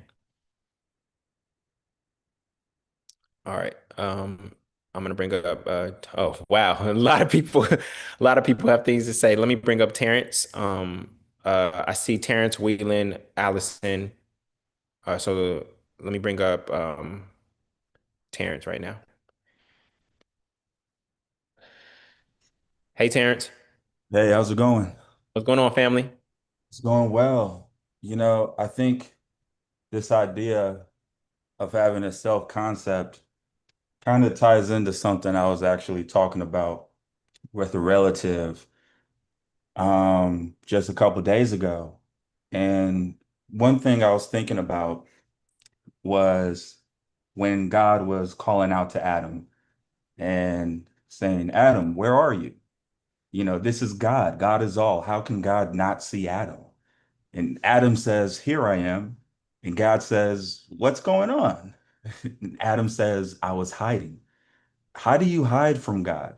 You know, from what you are, from all that is, you start taking this God consciousness and focus it on your ego. Adam identified and became body conscious. And how do Mhm. we know he became body conscious? Because Right. God said, Adam, what's that around your waist? And Adam goes, it's a fig leaf. And then Adam says, I was naked. There it is. Told you were naked. I. All of a sudden, the I identified with the body instead Mhm. of identifying with what it is, God, consciousness. And I think that's the fall. I think by identifying, we start creating duality and individuality in a way that we lose sight of being the light and start focusing on the object that's in the spotlight. And now that I am the body, quickly I can grasp a self-concept based on the experiences I've had. I can now say that's me. That's psychology 101. And psychology, you're taught I am the sum of my lived experiences, but I think it's more accurate to say my psyche is the sum of its lived experiences. But I am the one witnessing my psyche. How do you know what? Anyways, so this is something I was thinking about, and it's like you can almost hear our Father saying, "What the heck is going on here? You're in my image. You're seated," and you can think of what even Christ says, Yeshua says, "You're seated next to me, as I'm seated by the throne of my Father, and by me you will do greater things." And you're staring at a tiny collection of thoughts. You're a great being. You're not this little person that's not okay. You're staring at a little person who's not okay. An ego can never be okay. Maybe for a few seconds, but it'll never be okay. When's the last time you got something you wanted and were okay? Fat chance. Maybe you're okay thinking that someday you'll be okay. You're staring at this little thing you don't need to stare at. Instead of thinking you're lacking, realize that you're caught in your ego. It's not about wishing for something or wishing you were somewhere. It's about realizing that I am caught in my ego.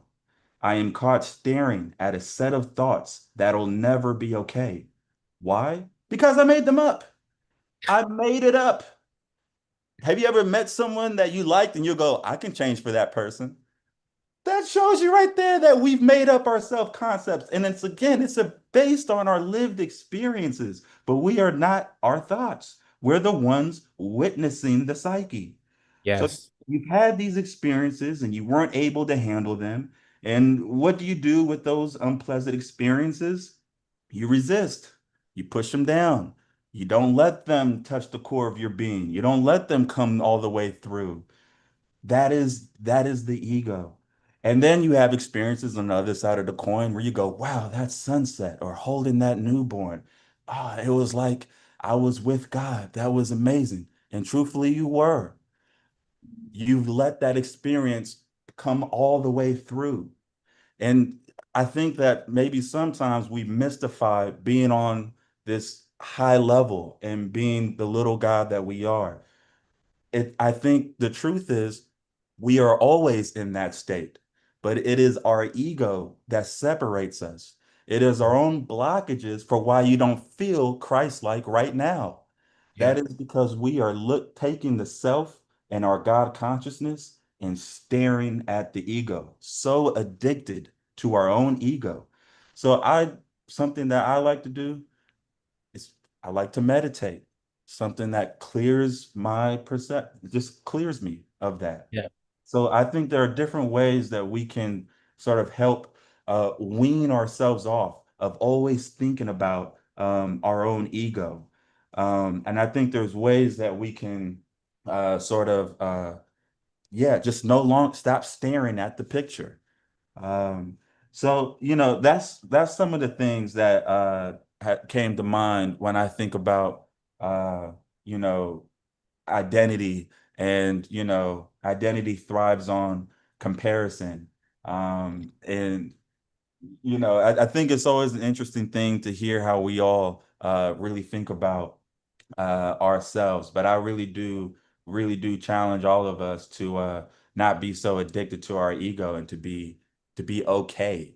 And like we always say in this group, it's not my will, it's God's will. And I think those are Yeah. very powerful words to live by. But that was some of what came to mind.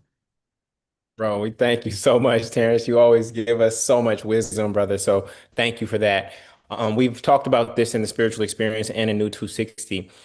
There is the I am, and then there is the I am Julian. All right. And that's what Terrence is speaking of. So we know that Yeshua says, before Abraham was, I am. People take that to claim that Yeshua was God. No, the I am is you as well. Before Adam was, you were, right? But we over identify with the I am Julian, I am Shantae, I am Paula, I am Jamal, I am Terrence, I am Allison. We start to over identify with that. But watch this. When you get into your car, do you say I am Toyota Camry? When's the last time you introduced yourself as Toyota Camry when you pulled up to a drive-thru? You're in your car pulling up to a drive-thru. Do you say, hi, I'm Toyota Camry? No. The Toyota Camry is just the vehicle that you are in.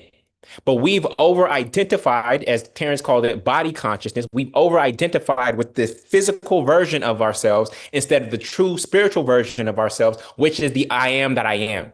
The I am that I am is the infinite potentiality that is in all of us if we release any limiting beliefs. Now, what is the limiting belief? Anytime you put something after I am, which is the fullness, there's a limitation. When you say I am a woman, you are now negating that you have any masculine energy in you. When you say I am black, you are now negating all the cultural richness that is in you. When you say I am Democrat, you are now cutting off the possibility that you might share some beliefs with Republicans. When you say I am American, you cut off the ability to be a global citizen. Anything that comes after I am is a limitation because there's nothing greater than I am.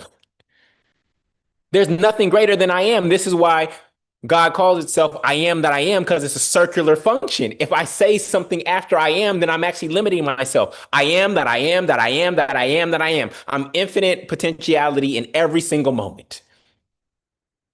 But we over identify with the small self, the body consciousness that Terrence talks about. I am Julian. That is the limited version of who I truly am. I am a spiritual being having a human experience. The name of that spiritual being is the I am. The human that you know me as is Julian. But the truth of me, the one that is going to transcend this body and last beyond this physical body, is the I am. So our true last name is I am, or our true last name is God. I'm more of a God than I am a Gordon. Gordon is the earthly father that I came through. But if I trace it all the way back to Adam or whoever you think was the first man or woman, if I trace it all the way back, my last name is God. This is part of the reason why many of the characters in the Bible don't have last names. There's only like about 10 last names in the entire Bible, surnames as they call them. Why? Because every character in their last name is truly God. Because that is your source. Your last name is indicative of your true source. And so your true source is the I am. This name that is on your birth certificate is the name of your vehicle, but it is not you. But if you look at life through the vehicle of this physicality and the five senses, you will have a limited experience of life. And Yeshua is calling us to have the mind of Christ, which is a higher, broader perspective of seeing and operating in life according to the spirit, not according to the flesh. And those two things are at war. The spirit and the flesh. The flesh is not evil because God chose to dwell inside that flesh. God chose the flesh as its temple, but it is spirit, mind, body. But oftentimes when we get here and we start operating based on body consciousness, we let the body determine, then the mind, then the spirit is last. When the governing structure is the spirit is supposed to govern the mind, which then governs the body. Okay? You are not Toyota Camry. You are not Jamal. You are not Tiffany. You are not Aaron. You are not Quan. You are not Ator. You are not Betty. That is not your true name from a spiritual perspective, from an internal perspective. You are truly the I am. And one expression of the I am, one ray of light from that sun happens to be named Betty, happens to be named Ator, happens to be named Jamal. But if you start over identifying with that ray instead of recognizing that you actually are the sun, then you will miss the mark over and over and over again because you're operating from a limited identity.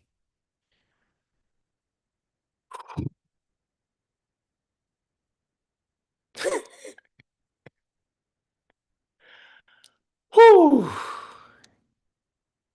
You are not Toyota Camry. You are not this body. And that's what we forget. When we come through the womb, we forget that we are spiritual beings having a human experience, and our entire journey is getting back to that recognition before we actually die. When we die, we will remember again that, oh, that was just a temporary vehicle. But if we can get to that awareness before the physical body actually dies, then we get to have an even richer experience of this thing called life. That is what we are seeking, is to get to Christ consciousness before the body has died. Can I add one more thing? Yeah, brother. So I think where that brings us is liberation. And you have to, I think for me, what helps is to wake up in the morning and go, I'm not going to add any more garbage. And I think for me, it means I'm not going to, reality is going to happen today. Someone's going to say something I don't like. Things are going to happen. I'm not going to take this personal in a way where I can't handle it. And I think it has a lot to do with I'm not going to try to manipulate the people around me and the environment around me so that it matches my happiness. Mhm. Instead, I'm going to go inward and let go of what's keeping me from feeling happy. So it goes back to what we talked about, how the most narrow way is the way within. So again, instead of me going like, oh, I don't like it when that person says that to me. I don't like it when that person talks to me in that tone. Instead of trying to manipulate someone or trying to manipulate anything to go just the way I need it to go, Mhm. instead, I'm going within. Why and I think that is the key for me. And also knowing like, you know what, today I'm not going to store any experiences that are unpleasant for me. I have enough that I'm already going within and letting go of. And you know, I think that kind of practice, it really is practice, you know. It's something where for me, I found my highest spiritual technique is to relax. This isn't the same as like just accepting and not doing anything. I think acceptance is the first part, but circumstantially you'll know what to do, but like just practically when you think about it, is it better to respond to a situation where it's, you know, really bothered your ego and you're just going bananas inside, or is it better to respond to the situation where you have sort of a view on it where you're thinking, how can I best elevate the energy of this situation? I have more control. I have control over what's happening within me right now. And to be honest, this doesn't bother me because the thing never really enters you. The energy does. When someone says I love you, they don't go inside of your space. Just the energy of that goes inside. If a snake is near you, the snake doesn't get inside of you. The energy of that snake and how you respond to that snake gets inside of you. You know, like uh you know, Isaac Newton, Einstein, they were right. It's all energy. It's all Yeah. energy. And I think that when we just go through our day and either, you know, and pushing down energy that we don't like when it hits us, and it's like, okay, I don't like this experience. I don't like it. It's unpleasant to me. I'm resisting. I'm gonna push it down. And then days go by, weeks go by, and when the soul is trying to cleanse itself and that energy is coming up, instead of allowing it to, you know, instead of accepting it, instead of allowing it to pass through, we may think that shadow is us. And it's not you. It's you might really think what that coworker said to you last week or what that manager said to you last week really bothers you. You might really think that, but really it's just the soul trying to cleanse itself. That's not your enemy. That is your soul trying to heal. That is the feeling trying to come up and be and pass through. So I think and you know, we may live with that discomfort and bothered feeling for that whole week. And again, it goes, and you might think the answer is, well, now instead of that, I'm gonna just avoid that manager. Or next time that manager looks at me a certain way, I'm gonna give him a piece of my mind. And it's like, no, no, no. You're back to being a slave to your ego. You're back to being caught up in your ego.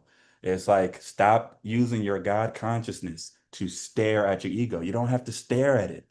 You don't have to do its every whim. It's it's again going within and thinking, okay, why do I feel this way? And when you are able to just go within and have that sort of that will to not have little hands in there resisting and pushing and not so quick to identify with that thing that's bothering you, and you're just aware that it's in your present moment, it can start to be a bit of a game. It can start to have fun with it. And I think that's the challenge. And I think that's the liberation that we talk about. So, it's not, and I think that's why, like, the more and more I think about being Christ-like, I really do honor Yahshua's story. Because this is a person who is a master of not staring at their ego. It shows me the potential of how much fulfilledness I can have if I don't use my God consciousness to just stare at my ego and stare at this little set of thoughts among the 8 billion people on this planet Earth, and how this planet Earth, I don't know how many thousands of this planet can fit in the nearest big star, the sun, by us. And when you really put into perspective just how inconsequential things are, it's kind of funny how I can get so caught up in a few thoughts that I'm the one who put in here. No Yeah. one else put that thought in there for me. Uh, Yeah. so again, I think it's just putting into perspective. It's not about going out and trying to control or manipulate what's around you. It's more so going within. And I really Yeah. appreciate that we can land on that in this space. Yes, brother. I appreciate you too. I see other hands, Wheelan, Allison. I see two more questions. Quan's question is, does God have to break us through our deepest pain in order to bring us healing? And then Jamal's question, is there really good or bad or just growth opportunities? Unfortunately, we won't be able to have time to answer those questions today. I will keep them in mind as the first questions we get to the next time we do Ask and Receive. There is a second part of the Ask and Receive that we do that we need to get through. So I want to switch over to that.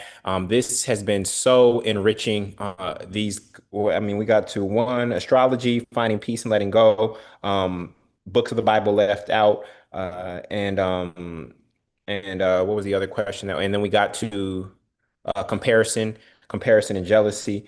So we got to some good questions today, and we will continue this journey.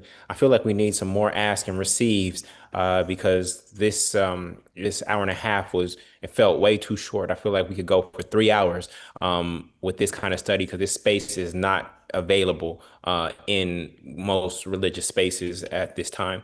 So I want to conclude with our second part of ask and receive, which is equally important because it's one thing for us to intellectualize the spirit, but ultimately we want to spiritualize the intellect, meaning that we want to really turn this into our insights into action, right? And so the second part of the ask and receive is our spiritual exchange. And our spiritual exchange is where we actually give God grants to people in our community who are having some challenging times, whether those are financial, spiritual, emotional, social, and we as a community come together and try to fill the gap for that person to get them over this hump or over out of this season. James 1:27 puts it like this: pure religion and undefiled before God and the Father is this. And James is Jesus' half brother who took over the Jerusalem church with Peter after Yeshua died. Okay. Pure religion and undefiled before God and the Father is this: to visit the fatherless and widows in their affliction and to keep himself unspotted from the world. So you have to ask yourself, does religion currently do this? Is this the main focus of religion, or they do it every now and again and put it on their Instagram, or are they doing this on a daily basis? When we look at Matthew 25:34-40, Yeshua said, the king will say unto those on his right hand, come, ye blessed of my father, inherit the kingdom prepared for you from the foundation of the world. For I was hungry and you gave me food. I was thirsty and you gave me drink. I was stranger and you took me in. I was naked and you clothed me, and I was sick and you visited me. I was in prison and you came to me. Then the righteous will answer him, saying, Lord, when did we see you hungry and feed you, or thirsty and give you drink? When did we see you a stranger and take you in, or naked and clothe you? Or when did we see you sick and in prison and come to you? And the king will answer and say to them, Assuredly, I say unto you, in as much as you did it to one of the least of my brethren, you did it to me. And so this whole notion of faith only and works don't matter, is actually counter to what Yeshua is teaching here. Whoever does the will of my Father, my brother, my mother, and my sister, and according to Matthew 25, this is how we enter the kingdom, and this is what grants us righteousness. Now, in our faith fund, which is our contributions that have all come from you, we have $16,266.47. You can see that accounting penny for penny at the spiritualexperience.com/funds. We know that in the religious space, there's not a lot of transparency financially. And so we show you how every single penny, every transaction that we've had from the first contribution that I made to the spiritual experience on down has led to this specific number down to the penny. So you know exactly where we are using the resources.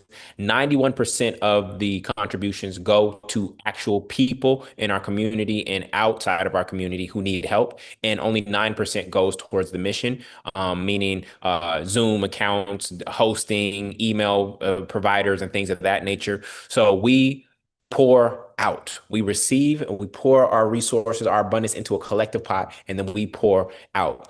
Some of the things that we've done, we've given bags to the homeless here in Atlanta. We've fed people in Kenya and paid for their medication and groceries for a month. We did summer bags as well.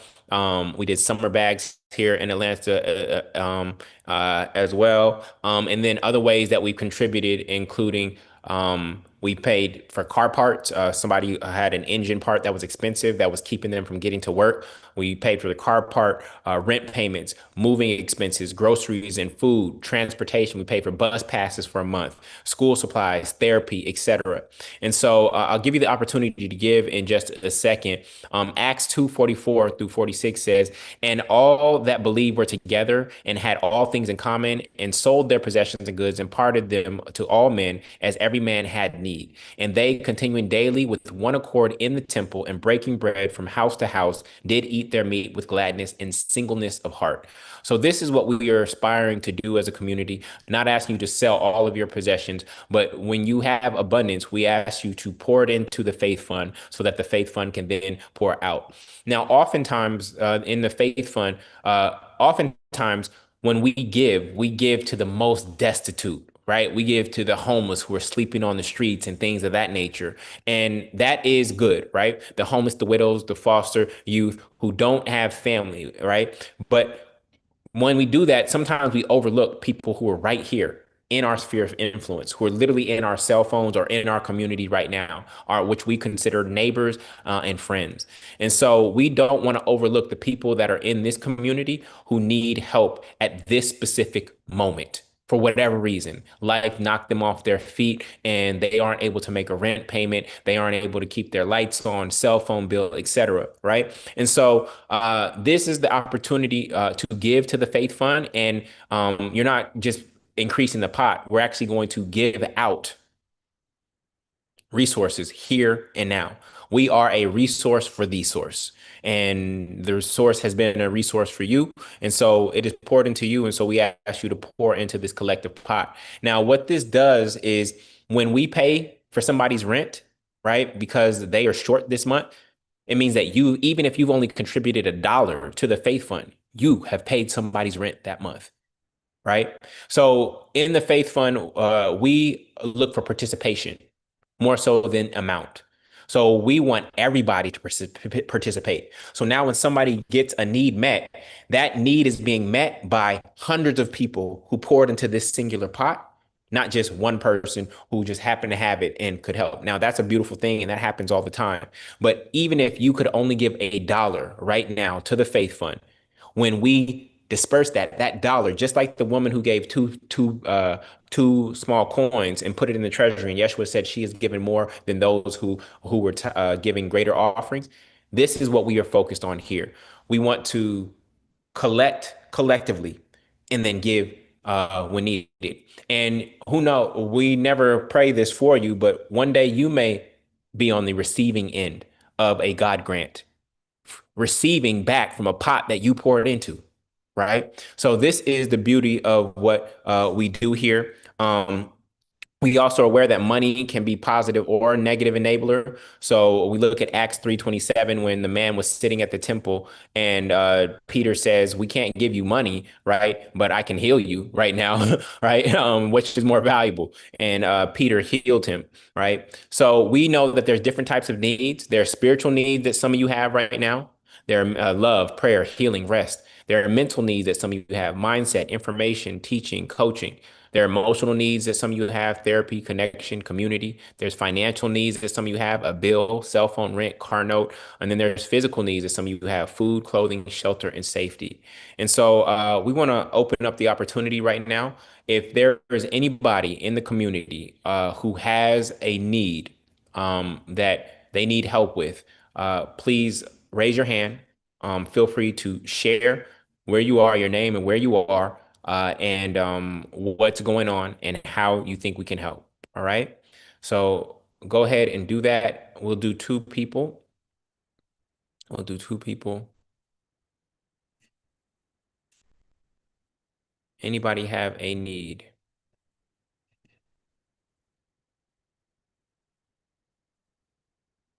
Last month we paid for a car part, and last month we helped somebody pay their rent.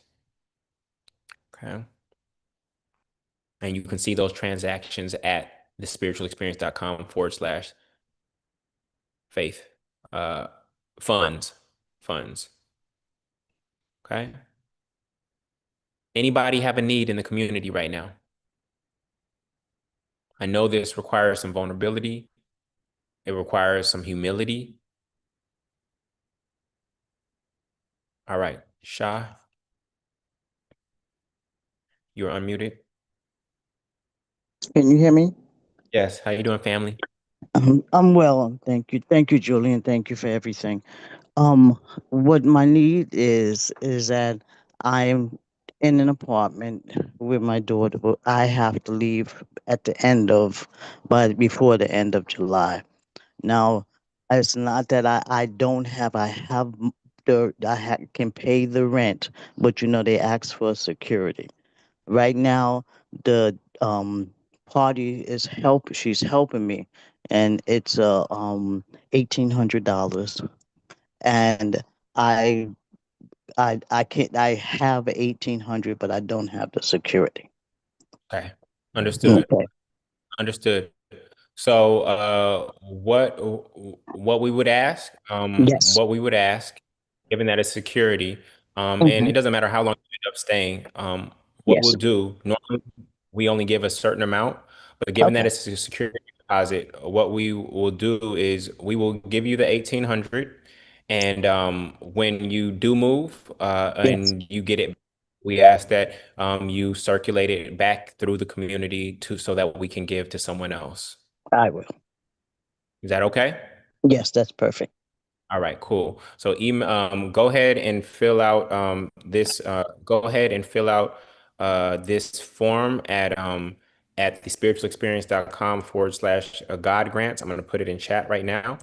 And we will give that to you. Normally we have a limit, but given that it's a Yes. security deposit and it's not something that's going to be spent, and your commitment to circulating it back when when the time permits, then we'll give you the security deposit so that you can make your move gracefully into this new space.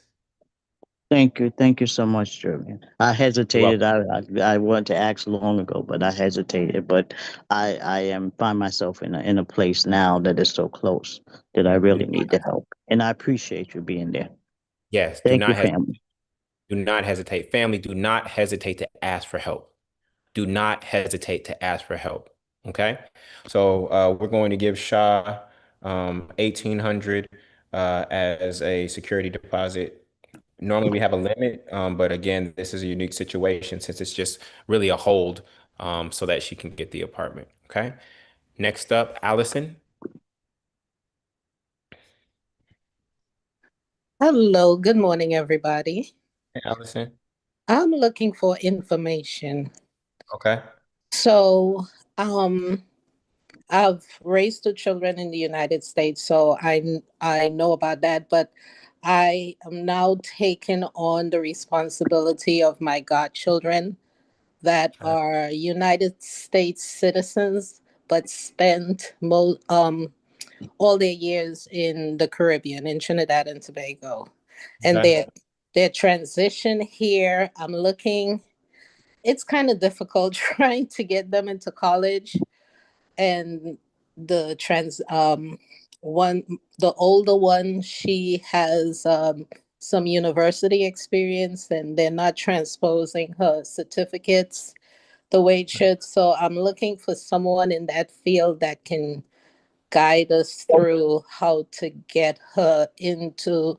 She wants to go to school for physical therapy in the medical field. What is the best way to get her through that Okay, so process? her high school transcripts are not because she grew up in Trinidad and Tobago are not transferring over. The colleges aren't accepting it, or her current high school is not accepting it. The colleges, when she gets to that part, it's not recognizing it, so she's not getting the opportunity to submit her Okay. applications. Yeah, What state are you in? I'm in Florida. Okay, Florida. And what schools is she applying? Where in Florida? What schools is she applying to? uh, Jacksonville University and Florida State College, Jacksonville. Okay, Jacksonville and FSU, uh, Florida, oh yeah, Florida Florida State. State. Hmm. Florida State, Jacksonville. All right. If there's anybody, so Allison, go ahead and put your email in the chat. If there's anybody who has a friend in higher education in Florida, is there anybody here who has a friend in higher education in general, in physical therapy, or specifically higher education in Florida, or a physical therapy practice in Florida? Please email Allison so that we can help her family get into the proper training that she needs. Okay, so she put her email in chat. We're looking for anybody who knows a physical therapist in Florida, somebody in higher education in Florida, specifically Jacksonville. If there's anybody in our network who knows somebody in those spaces, if you could reach out to Allison and figure out if we can help, that would be a beautiful thing. Okay? All right. Thank you, Allison. I'll take, Appreciate you guys. yes, I'll take one more, family, before we close out. And thank you for the contributions that are coming in to the Faith Fund. Take one more. There's somebody out there right now. I'm about to do an altar call. There's somebody out there right now who has a need, who feels like asking for help is a shameful act. But really, it is an act of strength. And it is an act of you allowing yourself to be supported. You've always been the giver, and it is very hard for you to receive. And right now, we have a pot that we would like to use to pour in to someone who needs it at this moment in time. So I'm going to hold space for another 15 seconds for that individual who needs help but is afraid to ask for it, and give you the courage and the faith and the strength to raise your hand and say that I need help.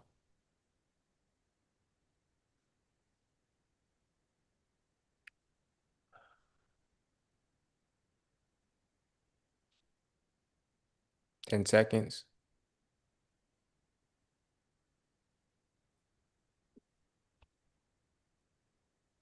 5.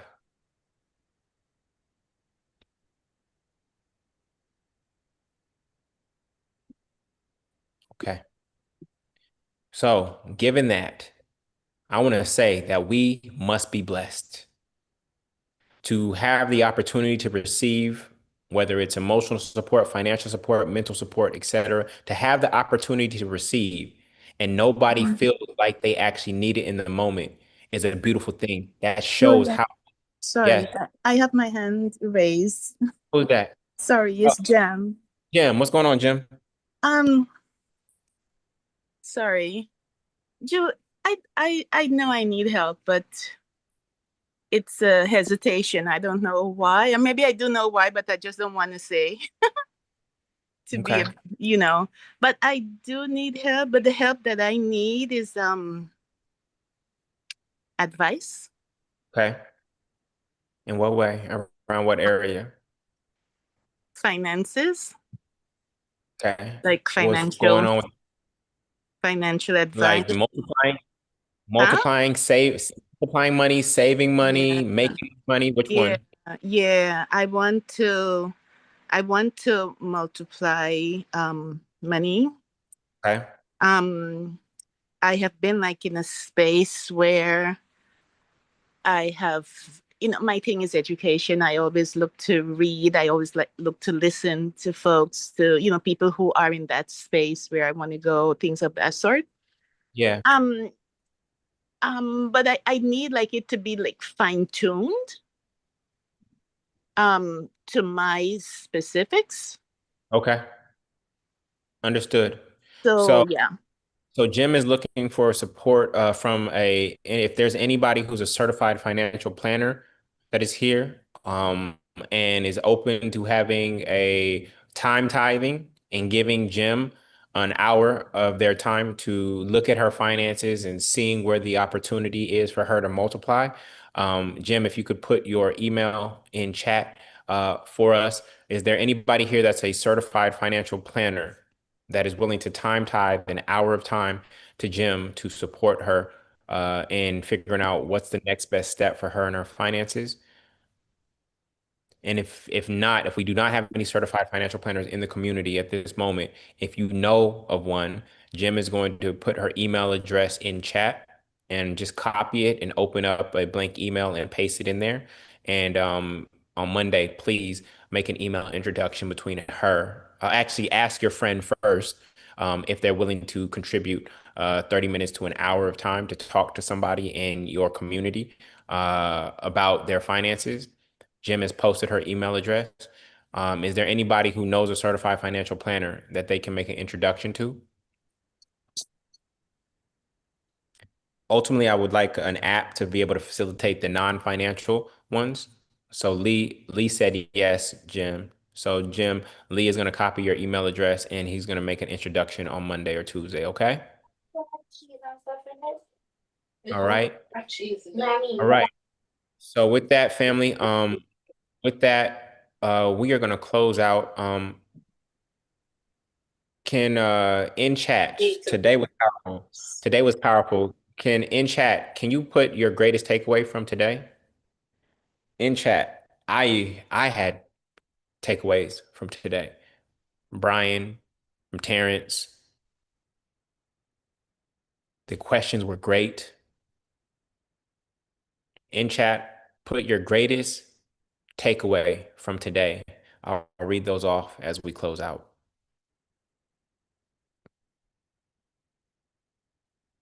Greatest insight from today. Latanya says, I am not my ego.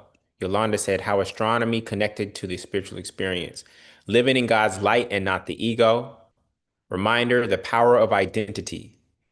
Michelle, surrendered success. Jamal, my greatest takeaway is I simply was I am. Yes, yes, yes.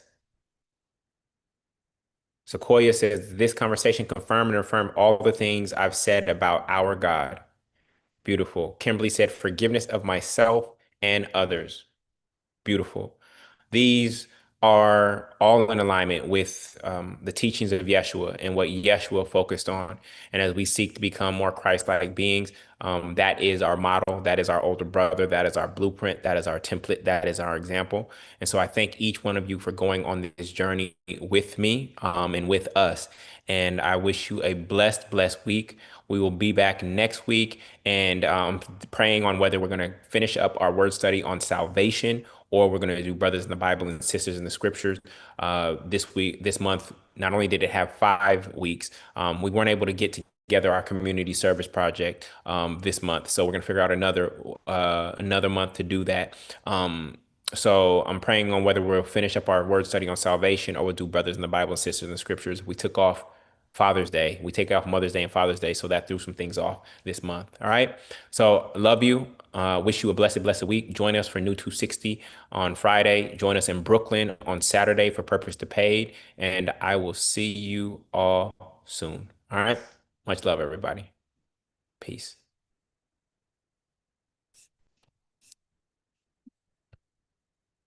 Do, do.